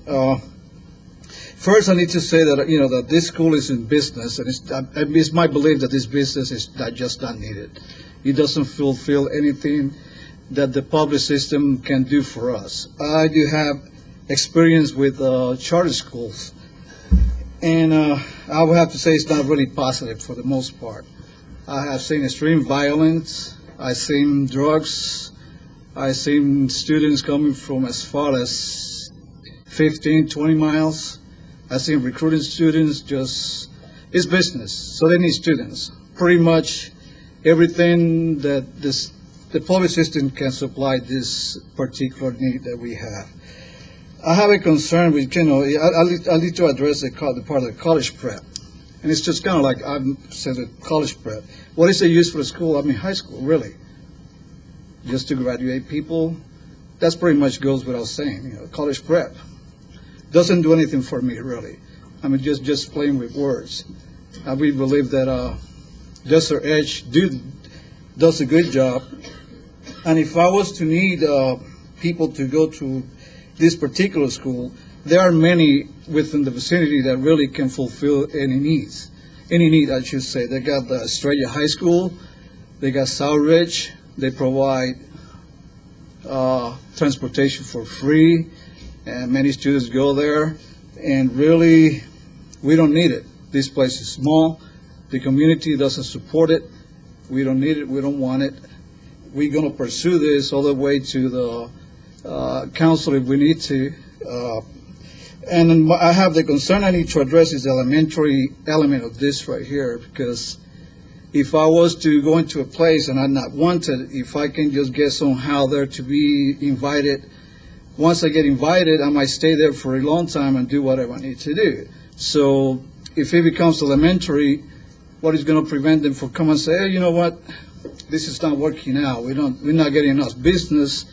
We need to change it to high school, which is really, the main focus is high school. Don't be fooled on that. It's high school. They want high school. Otherwise, they would have come up with the first time with the elementary school. That just makes all the sense to me. And still, I might think of elementary school. I got kids that are young. I mean, what are they going to be there? Just like crammed up into that small place? And can they develop?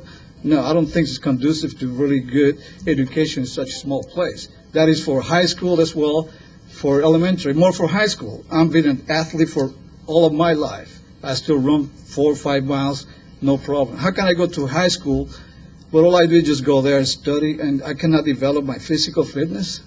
Come on. They're looking for students that pretty much the public system cannot support. Public system, they be in problems. They get out. They have to be educated by law. but we cannot do it because of the disciplinary for the most part. And here comes the school, they charge whatever they charge, probably more per student than the public school, and they get those kids that unfortunately don't behave. They were thrown out pretty much of school, and now we have to educate them, and they come and fill that need. But that need is not really a need that we have. It's a need that probably a lot of areas, and they come to our little place and do their thing. That's really not fair for us, and I don't mean to be really disrespectful for anybody else, but I don't think we need this in our system, in our neighborhood at this time. Maybe somewhere else, but not in our neighborhood. Just too small and doesn't really do any good. And I really hope that, the petition to, I don't know, procedural as far as this goes, I'm really opposed about this, and really respectfully request that 90 days extension, if that's possible, be denied, that we make the recommendation of this time, and that will be that is denied any further action when it comes to this school. Thank you. Thank you. Mr. Ed Kensek. Hi, my name is Ed Kensek. I live at 16264 West Pioneer Street. I thank you, Chairman and Commissioners, but one of these things is really, you've got fences on both sides of this thing. I mean, we're residential on both sides, and you've got two small streets on each side. They're not main streets, they're not big thoroughfares, they're small streets. Now, if you're going to have any kind of security, you're going to have lights. You're going to put lights up, they're going to be highly elevated, they're going to be shining into the residents' houses. They're so close. I mean, there is no buffer area. It's impossible. Like Mr. Cartagena said, I'm totally with him 100%. The man spent 23 years in the Marine Corps, and I give him great credit for what he's done. And the area is just too small. I mean, if you get to go and see it and visualize it, you can check and see that this does not belong there. I mean, it's impossible. I mean, it's going to create problems regardless. I mean, and like they says, now they're switching like from a high school, they're switching to try to make it a grade school. But if they get a foothold in as a grade school, what's to prevent them to go back and say, you know what, this ain't working out, let's go to a high school. And of course, then there are no facilities then to do like track or anything else there because you've got such a small area. That's about all I have. So. Okay, thank you. Next person, I will note that if you are speaking and saying the same thing, we've heard that, and would you just comment on something different or just say, I agree with the previous speaker? And I'd like to limit testimony to about 3 minutes. So from now on, would you just say your name and I agree with the previous speaker or whatever? Mr. Leon Guerrero? I do agree. Okay. Yes, you can make a statement. Sure. I'm in the cul-de-sac. My name is Jesse Leon Guerrero. I live on 2775 South 161st. I'm in a cul-de-sac with Josh. And like I said, I do agree. And I do understand there was another plot of land that's close by that could facilitate their needs, which would be south of Elwood. That's pretty much what I wanted to say. Okay. It's still in the neighborhood, but it's on the other side, and it's there's nothing there now. It's an open lot. Okay, thank you, Mr. Guerrero. Susan Lutz. Hi, my name is Susan Lutz. I'm at 2970 South 162nd Lane. And I want to tell you that I feel it's a privilege to live in Goodyear. As a realtor, is that I've watched all the development going on, and I'm proud of our city, of what we're doing. I'm not proud of the fact that you're trying to, or that charter schools wanting to go in. And with that said, I'm the person who spearheaded everybody to write into the council and to David that they didn't want it. I do believe that Imagine Schools, they may be a great school. I'm not going to say they're not. I don't know their work. What I do know is that historically in Arizona, charter schools bring down our resale value of our homes. They have poor students. They have poor success rates. That is a fact. I'm not saying Imagine Schools is that way, but we don't want to take a chance. I do believe Imagine Schools have addressed some of our issues that they're talking about for a high school, but I also believe that they've minimized our issues. When they say it's just the parking, no, it's not just the parking. Yes, the parking has a lot to do with it. When you have 120 parking spaces and 600 high school students and 35 teachers, there's a little bit of a problem, I think. You know, it's not like it's a huge lot there. It's too small. The buffer zone, they have a beautiful plan. I will admit that. But it isn't practical for that site. When they say that we have people that are wanting to have an elementary school, they would be okay with it. Maybe 2%, if that. Every single person that I've talked to, every single person that we've sent flyers to, every single person that's emailed me or called me, every single person that's called the council, they don't want any charter school there. That's the bottom line. It's a small little area. We're going to be disrupted in our lives. There's no way that it's going to be a place where it can be safe for everyone. I don't care if it's a high school or an elementary school. We have to look at that. If you put a charter school there, you're taken away from what you're doing to Goodyear. You've developed a great place here. I'm proud of it. I bring everybody in here that's relocating to come to Goodyear because we're such a strong city. What we're doing is great. That area is not right for a charter school or any school, to be honest. Put a Starbucks there, we all be happy. But frankly, anything else is not going to work. And the charter school is minimizing our concerns. We have a lot. If you talk to David, if you ask David or you ask the council for all of our emails, you're going to find out no one is thrilled with this. No one wants it. We don't know how you would feel if it'd be in your backyard. But trust me, we don't want it in our backyard or our neighborhood. And we could go on and on and on of all the stuff. You're going to hear it all. You've heard it all. The reality of it is that it's being minimized. We don't want any charter school there. It's not a practical aspect or an area for a school. It's too small. Go drive by it. Go see. We're in a little modified cul-de-sac, one way in, one way out. Everyone to get to Lower Buckeye Parkway has to go past that school. It'll be a mass of confusion, and there'll be accidents, and there'll be issues. So we want to respectfully ask you to please deny all the charter schools tonight, not just the high school, but the elementary as well. Thank you. Thank you. Tony Lagamaro. All right, 3 minutes. 3 minutes. Hi, Tony Lagamaro, 2897 South 162nd Lane. I'm not going to talk about the issues that had to do with the high school because that kind of sounds like that might be a dead issue with them. But we still have some issues, whether it's elementary or high school, those being the traffic issues along Lower Buckeye Parkway. Right now, roughly a quarter to a third of a mile down the road from us is Desert Star Elementary. If you drive by that location anytime during the beginning of school or when school is getting ready to let out, there is severe traffic issues in that area. You have numerous cars parked along the sidewalk picking up students, and we're going to have that same problem in this area. Not only is there no parking along 161st Lane, which would be the east side of the school, there's also no parking in a bike lane on Lower Buckeye Parkway, which would be the north side of the school. The south side and the west side of the school are block walls for our houses. So that was one issue.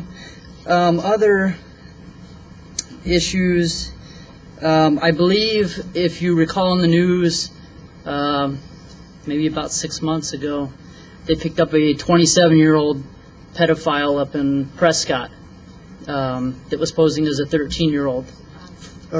Well, I believe he was arrested in Prescott, though, but he was a student of an Imagine charter school in Surprise. So obviously, safety and security is a huge issue with all of us residents as well, being this has already happened in one of their facilities. And that's all I have to say. Thank you. Thank you. Mr. John Cross.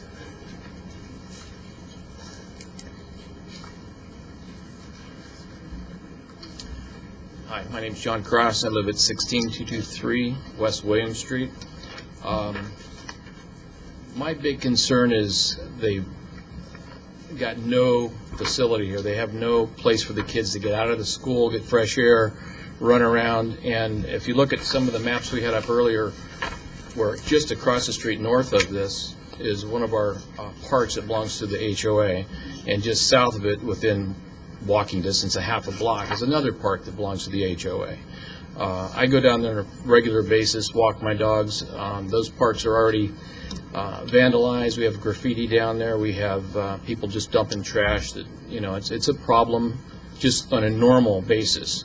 But with these kids in this little tiny facility, when they get out for lunch or before or after school, and they want to get away from the school to go smoke or do whatever kids do at that age, and we all know what they do at that age. I don't care if they're geeks, all going there to study all this stuff, but they're going to be going to those parks, which don't belong to the school. They belong to the neighborhood, and trashing the parks are going to scare the residents away. They're going to be having fights over there. They're going to be doing all kinds of things, and walking across the street. So you're going to have, jaywalking and that type of thing going on. So I have a big concern with that, along with all the other concerns that everybody's come up with tonight. I don't think that a junior high school, grade school, is going to be any better. It's going to be just as big a problem, if not a bigger problem, than this high school problem. When I look at that facility, I look at a business that is trying to make as much money with the least amount of effort. That's what I see. I think it's a bad school in the wrong area, and I think that it's just bad for our community. I don't believe that this should go on any past tonight. That's all I've got to say. Thank you. Bev Williams.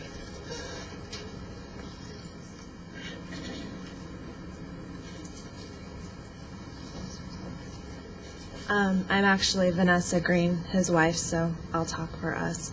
We live at 16226 West William Street. All of our concerns are the valid concerns that have already been brought up.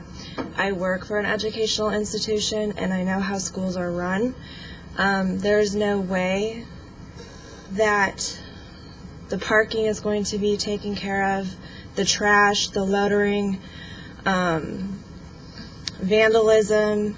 I mean, these kids are going to come in and trash our neighborhood. The HOA is going to raise our prices because they're going to have to be cleaning up after these children. So that's another concern, is we already pay the HOA enough money to clean up our parks, that we don't want our HOA prices to be going up because they're cleaning up after these children who are in our parks. So that's our main concern, along with everything else. Okay, thank you. Cynthia Cross.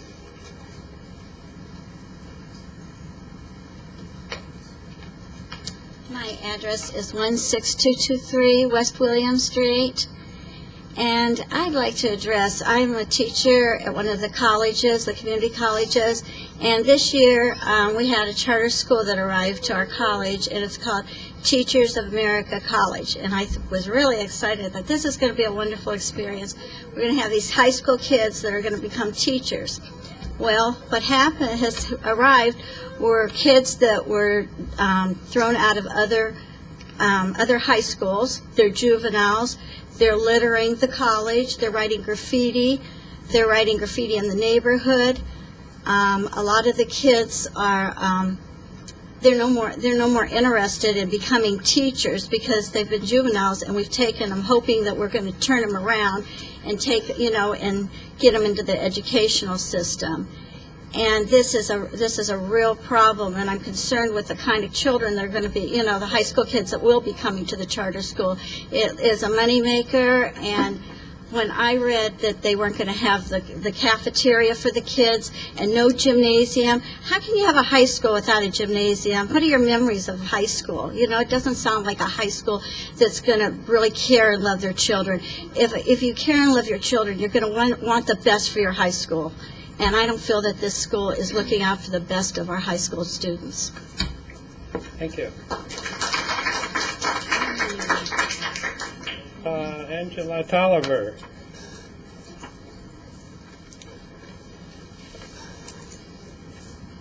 Angela Tolliver. I'm at 2942 South 162nd Lane. Not really going to be redundant to everything that's already been said, but I do agree with being a safety issue with our kids. With the coming in and going out 2-3 times, maybe even more a day, with our kids rushing around trying to find parks. I think it's going to be a congestion problem, especially with the cul-de-sacs, the dead ends that we have. I also think that, like the gentleman said, as far as our kids being out playing in the parks, the high school kids won't have any place to go. You know, they don't have any place, cafeterias and things like that. So that's the only thing they can do is just go and hang out at those parks. It's close to our backyards. I'm worried about crime. I'm worried about breaking in our homes and different things like that. So I'm just opposing the whole thing. Okay, thank you. And the last card I have is Hector Calderon. Same thing, I support everybody's opinion so far. One more thing I want to add is I do have some businesses that I do with businesses around the area on 67th Avenue and McDowell, actually it's on McDowell, the school, and go there at lunchtime. You see kids hanging out, fighting. It's a mess.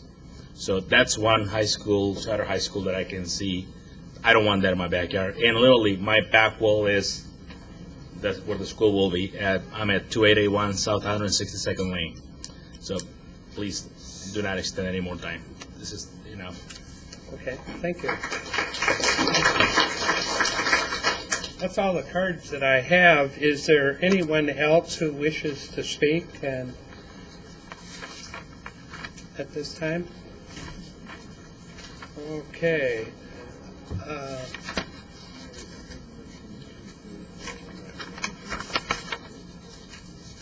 I'm sorry? You come up to the podium and speak. Sure. Would you state your name and your address? My name is Jasper Bogart. I live at 2928 South 162nd Lane. Okay. I was just commenting the fact that, you see, he's coming back in 90 days with a different proposal. It's still going to be an issue of safety. You got 600 kids in a 5-acre parcel. If you do have a fire alarm, you have no gathering space. In the parking lot with other cars, okay, you don't have a cafeteria.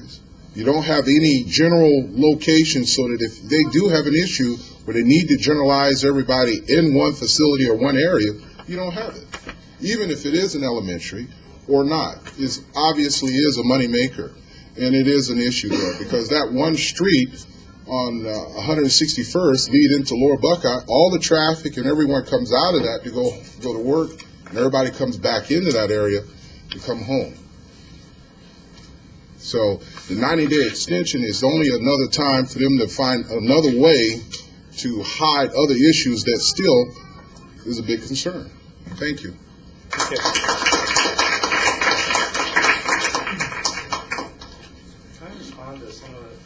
Am I allowed to do that? Well, I don't want to respond to all we've opened this up, so if you'd like to respond, that's fine. But Well, I won't go through all. I know there's a lot of issues. I won't try to tackle them all. I do want to say, though, in general, that I like I said earlier, that I think these concerns are valid. I don't want to. I'm not trying to minimize them. I've never tried to do it. I think I've made an honest attempt, or we've all made an honest attempt to listen to all of them and address them. We're not going to always agree, but that doesn't mean I'm trying to minimize them. I do think there's a lot of valid concerns, and the reason we're asking for a 90-day continuance is not to try to trick anybody or fool anybody. We feel like the reason we're doing it is because we've heard these concerns, and we want to reevaluate and see if we can come back with something where these concerns won't be there. That's what we're trying to do, and that's an honest statement. There's also a lot of... Are you giving us a notice to respond to them? Sure. We'll follow any type of notice or any type of requirements that are we're asked to do. Also, too, about the money-making piece, we're a nonprofit organization that educates children.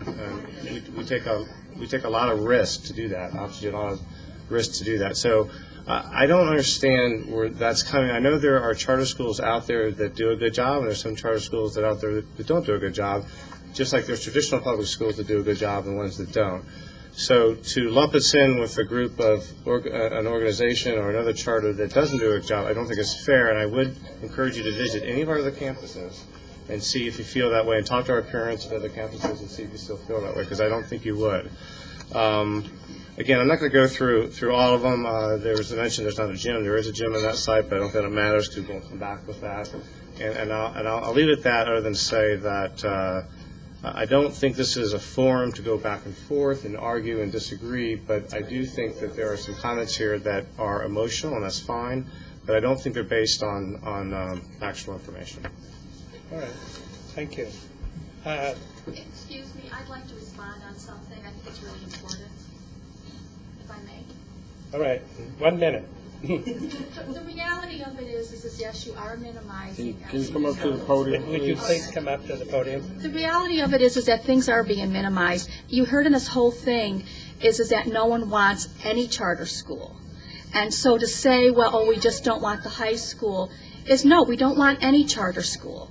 We don't want to deal with the issues. We don't have, the property's too small. Those are the biggest issues. Whether it's an elementary school or a high school, we do not want a charter school. We do not feel the property is big enough. We do not feel that the traffic flow will work for any kind of school because of where it's situated.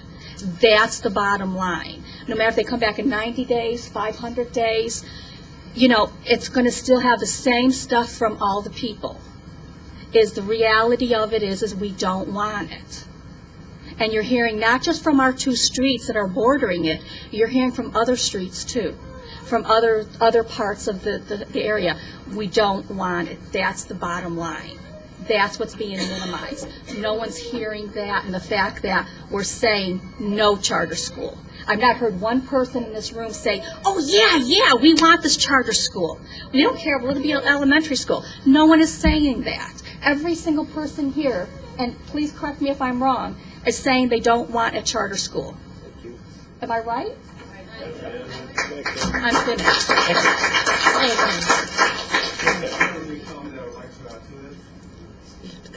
Please come forward, then. My name is Roman Argueta. I live at 161st Drive. 2793 South 161st Drive. Here's the issue. If I had the choice as a parent, which I'm going to be a parent in a month, my first kid, if I had a choice of sending my kids to a traditional public school or this small school that doesn't have no athletic program and no lunch area, meaning I'm going to have to provide them with a car and money for them to go to Jack in the Box, which is pretty much the nearest restaurant around here, and of course the rest of them. If I had a choice, I wouldn't send my kids there. The only people who will be sending kids there is when they don't have a choice. I come from Los Angeles. I moved here about 2 years ago, and charter schools are over there in Los Angeles County are known to be just the second choice for teenagers to go to school. And I believe this is the same way it's going to be perceived here in Arizona too. So I believe that if parents had the choice, they wouldn't send them to that school. So if anyone in the community is going to be sending them, I doubt that anyone from our community, in the Goodyear community, is going to be sending them there. Thank you.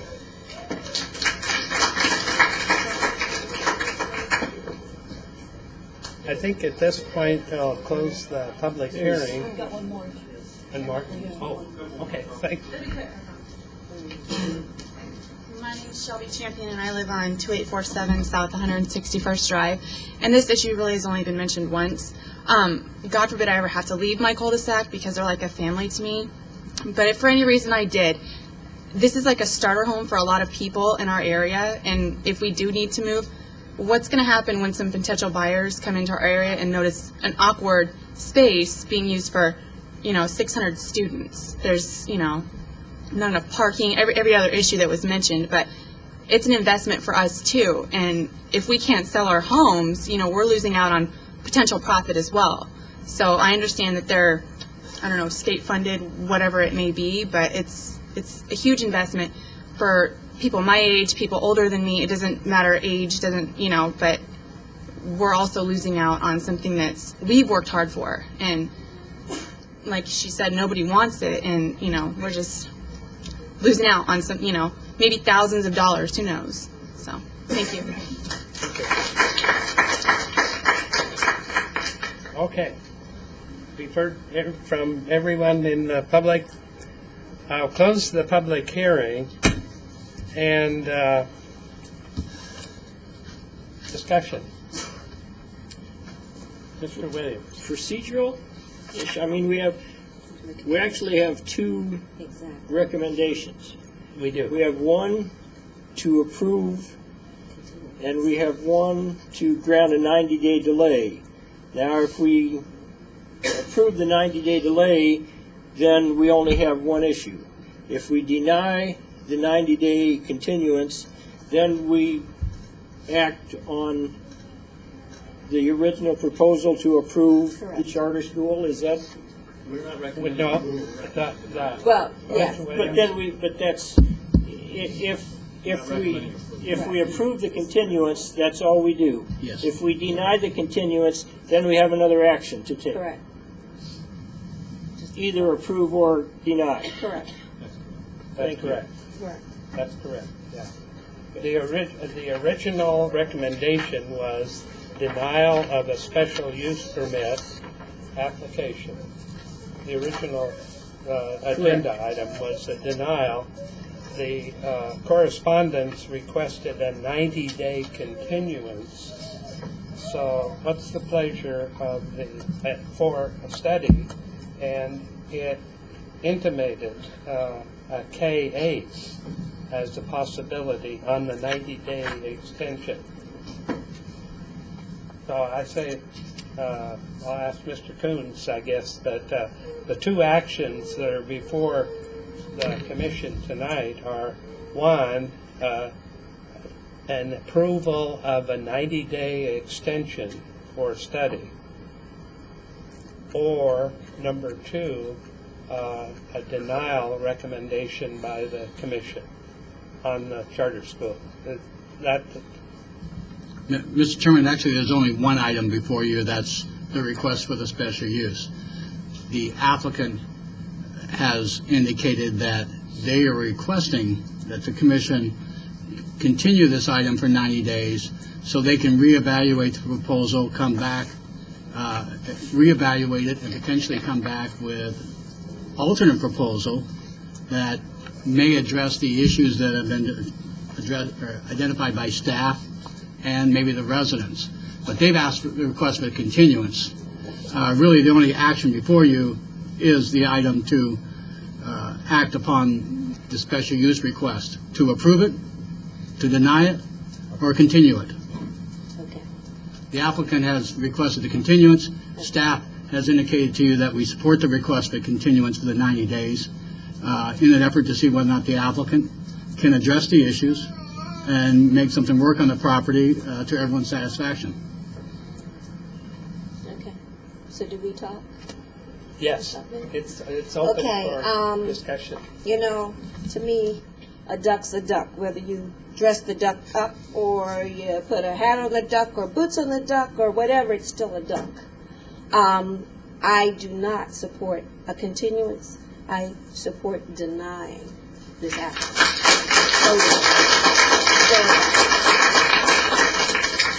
It's just not feasible to me. I'm an educator. Doesn't make sense. How are you going to, I mean, let's just talk about the high school, because I'm only talking about the high school, even at that point. I don't even think that we should give them 90 days to come up with a new way to do a high school, which is what is, if I'm correct, which is what it says. In terms of what we're voting on. You're not going to have a cafeteria. They're going to eat a vending machine. So my question is, if you're an educator, how do you justify having children eating then from a vending machine? You know, that's an oxymoron. I vote against it. I think we should vote on it tonight, and I think we should vote it down. That's my opinion. Commissioner Williams, Commissioner Loretano next. I guess I would support Commissioner Miller, and other things that I would add. You know, I have the diagram here, and I'm not an educator, and I don't know how many square feet per student you need, but if you have 600 students That's 150 in each year. And if you have a 25-to-1 student to teacher ratio, that means you need 6 times 4 or 24 classrooms. And I don't see how you can fit 24 classrooms into this space. You don't have a cafeteria, and you don't have the recreational facilities that you need. The other thing that I would like to point out, I don't think we showed this chart on the graph. We showed a plat that had the area zoned mixed use, but there's a row of homes between this plot of land and Sarville Avenue, and it's history, and we can't do anything about it now. And I wasn't around. I think whoever made that decision probably did not make a good decision and pretty much made this property unusable. If that land was available as part of this plot of land and you had access to Sarville Avenue, then maybe I could see there would be room and access for a school. And the other thing, the gentleman over against the wall pointed out fire. And we drove by there this afternoon. We were down there. I don't think, based on what I saw today and this plot, that there would be very good fire truck access into that building if there were a fire or an emergency. So based on the fact that emergency access and just insufficient space for a school for 600 students of any level, and education is my hot button. God knows we need to educate our kids, and we need to educate our kids whether they're high IQ or whether they're troubled kids. And we need to educate our troubled kids more than anything, because that's what we're all going to pay for down the road if they end up in jail. We need to take care of them now and educate them today. And so I'm very concerned about education and very much in favor of educational facilities almost anywhere and everywhere they could fit in. And I just can't see how this can work. And I agree with Commissioner Miller. I think there's no reason to put this decision off. We need to make a decision today. My experience with City Council is they are very, very sensitive to remarks from the public, and when the public shows up in force, and these are the number of people that showed up after they heard that the applicant wanted to remove this from the table tonight. If I got to believe more would have come had they known it would be an active issue tonight. And I think that's all I have to say, but I think you all understand my desire to move on the application tonight and to approve the city staff recommendation to deny the charter school application. Commissioner Maritano. I don't know if I can top the duck is a duck. But I do want to compliment the residents. In this day and age, you don't see a lot of communities come together for this. And I was looking at the little map as everyone spoke, trying to find out where you were all coming from. So I was very impressed that you all know each other. And that's a sense of community. And I don't think a charter school here is going to help your sense of community that you have. I have grave concerns. I think it was just probably less than a year ago, a student was killed in Chaparral High School, one of the larger high schools, which is a public high school, going for lunch. There is, like you said, there's no cafeteria here. Even if you put an elementary school here, there's not enough room for a cafeteria. There's just not enough room. I can't see a high school fitting here at all. But even an elementary school, I can't see. Charter school, public school. The public school lot is 3 times the size right across the street. I just don't see how a charter school can fit there. Little legs need lots of room to run around. I have 2 small kids. And honestly, as a parent, I wouldn't want this in my neighborhood. I moved to Goodyear not far from the site, so I'm very familiar with this area. And so I just don't see that it's a good spot. Charter schools, I can't paint them all with one brush. I don't know the school. They may have good programs. There are some that have some good arts and music and science, and there are some others that, like was stated, that do take kids that unfortunately can't be educated at other schools. Saying that, there is need for education, and Goodyear has plenty of land, and there's plenty of other spots. And another spot, if this company would like to look in the city, I'd be more than happy to look at their school in another spot. But even at that, you bring a school into Goodyear, and you're not going to have a cafeteria for high school kids that are going to have to come in the morning. And they've got 600 kids. They got to get there somehow. If they're not all driving, somebody's driving them. So you people will have in your neighborhood 600 people coming out. Those kids have to go to lunch, 600 people coming back, and high school kids, if only some of them are driving, and there's not a lot of people. I had a good friend killed when I went to high school because a bunch of kids climbed in a car. It was a local high school here in Phoenix, climbed in a car. We had an open campus. They went out, got in an accident, and they had like 5 or 6 kids in a little tiny car. And that's what's going to happen because all these kids aren't going to be driving. So you're just setting yourself up. They have an hour for lunch. That's the big problem.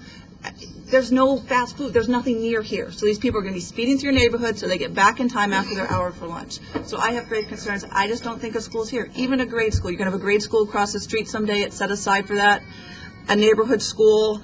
I just don't think you want the traffic coming in here. So I would just suggest they look at another site, bring back some of the concerns when they do look for a whole other site, and maybe that would be sufficient and better fit for Goodyear. So I suggest as well that I agree with the duck. We should, with the duck comment, I think we should just take care of it tonight.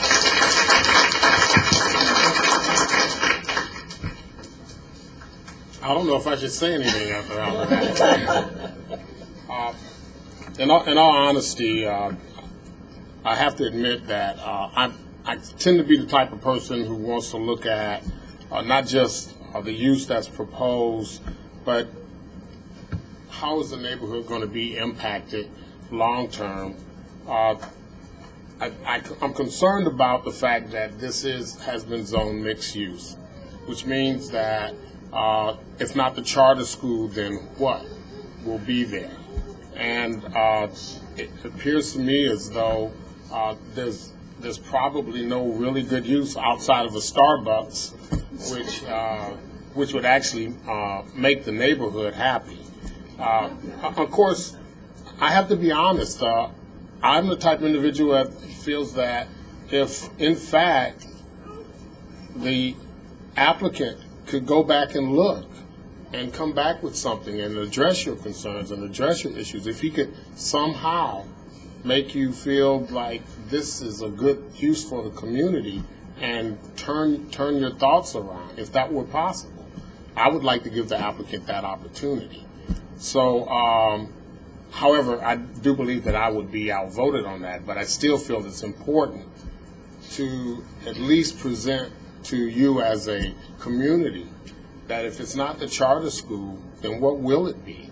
And what will you accept? And how are you going to respond in the future for whatever else use may come before you? Is this going to remain a vacant lot forever? Is this going to be an eyesore, uncared for forever? I don't think that it will be. I don't think that it should be. And I think that you should be open and consider opportunities that will make your neighborhood a stronger neighborhood, as opposed, after all, you've all come out together in support of not having it. But if in fact there was an opportunity for this to be a benefit to the neighborhood, I would support allowing that opportunity to occur. You all seem to be, your minds are made up, you don't care what it's going to be, you just don't want it. And as a commissioner, I have to respond to you as citizens. But as a commissioner, I also have to be responding to the fact that this is your neighborhood today and this is your neighborhood tomorrow. And if it's not going to be this use, what will it be? And so that's a concern for me. And if you're not going to accept this, what's the next thing that's going to come that you're not going to accept? What is it going to be in the future? Have you thought about that? So here's an applicant who's willing to sit with you, talk with you, work with you, and try to come before you and and find a solution, a use that will work for all concerned. It was the reason I asked, can you please bring some representation of what you've done in the past? It's the reason I asked if you have some stats to show what kind of students you have. It's the reason I asked that if there's some background, some history that says that this isn't just your everyday charter school, this is a special school. If it was Rancho Solano, would you want it there? You know, I would think you would, but I can't say. And my position would be to be open-minded enough to allow the applicant to come back in and take a look and spend the time, the 90 days, which is a long time, to work with you and try to discover whether or not they can or cannot come up with a solution. And if they determine that they can't, I'm sure that they would come back and say that this use is not going to work. That would be my position, would be to allow the applicant to work with you over the next 90 days. That's my position. Thank you. My comments hopefully will be brief. I would like to applaud you for coming to Goodyear and at least providing or attempting to provide some sort of quality alternative to public education. I don't think you quite deserve some of the vitriol that's been heaped upon you this evening. Keeping that in mind, I'm still not sure that this site is appropriate for your location, and I hope that it sounds as if your application will be denied tonight. That does not discourage you from seeking out other sites within our city, because I do think that we need to provide as many educational opportunities for our children that they may not want to go to public school. Obviously, you have a lot of schools, a lot of parents want a different alternative, but it's pretty clear that these parents do not. And so I hope that despite what happens tonight, that you will continue to look to Goodyear as a potential destination for a school. Thank you. No further comments from commissioners. Call for action. Which one are we, just the application or? I make a motion. I think it depends on the motion. Yeah. So we don't have. Oh, I want to make a motion. You want to make a motion? Yes, I want to make a motion on that we deny the special use application for case number 07350-00006, that we deny the special use application. Commissioner Miller moved denial of the charter school, I'll second. and Commissioner Lauritano seconded. I guess we better vote on the action here. All in favor of denial, say by aye. Aye. All and opposed? Nay or aye? Opposed?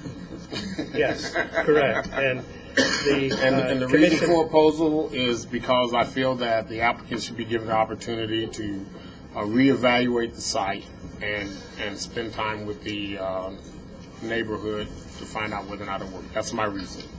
Okay, thank you. The commission action is a denial of case 07350-0006, and the motion was carried 5-1 with Commissioner Bay dissenting.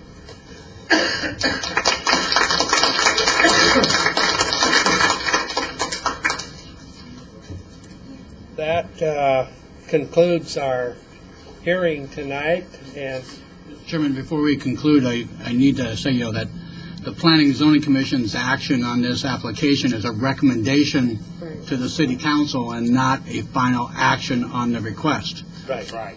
The applicant has the right to proceed with this item with your recommendation to the City Council, and for their final action, or to advise staff other courses that they may desire. Withdrawal, but it's their right to take this on to City Council. But this is a recommendation by the Planning Commission to the City Council. It is not a final action. We will provide notice to the public, to the residents that are here, as we did for this meeting, of any future City Council meeting on this item. Thank you. Could you make sure you sign in if you haven't already? Some of the names. So we can notice, make sure you, if you sign in and give us your address, we'll make sure we get your notice. Okay, thank you. You're more than welcome. Next item. I'm always the odd man out. It's okay. I'm used to it. Okay, if you're just all. Yes. Now, this will go to the City Council. Okay, you understand? Okay, yeah. What's that? Yeah, but you're gonna have this is gonna happen forever. Well, I think you have a good contact level somewhere else. We're not finished with the agenda.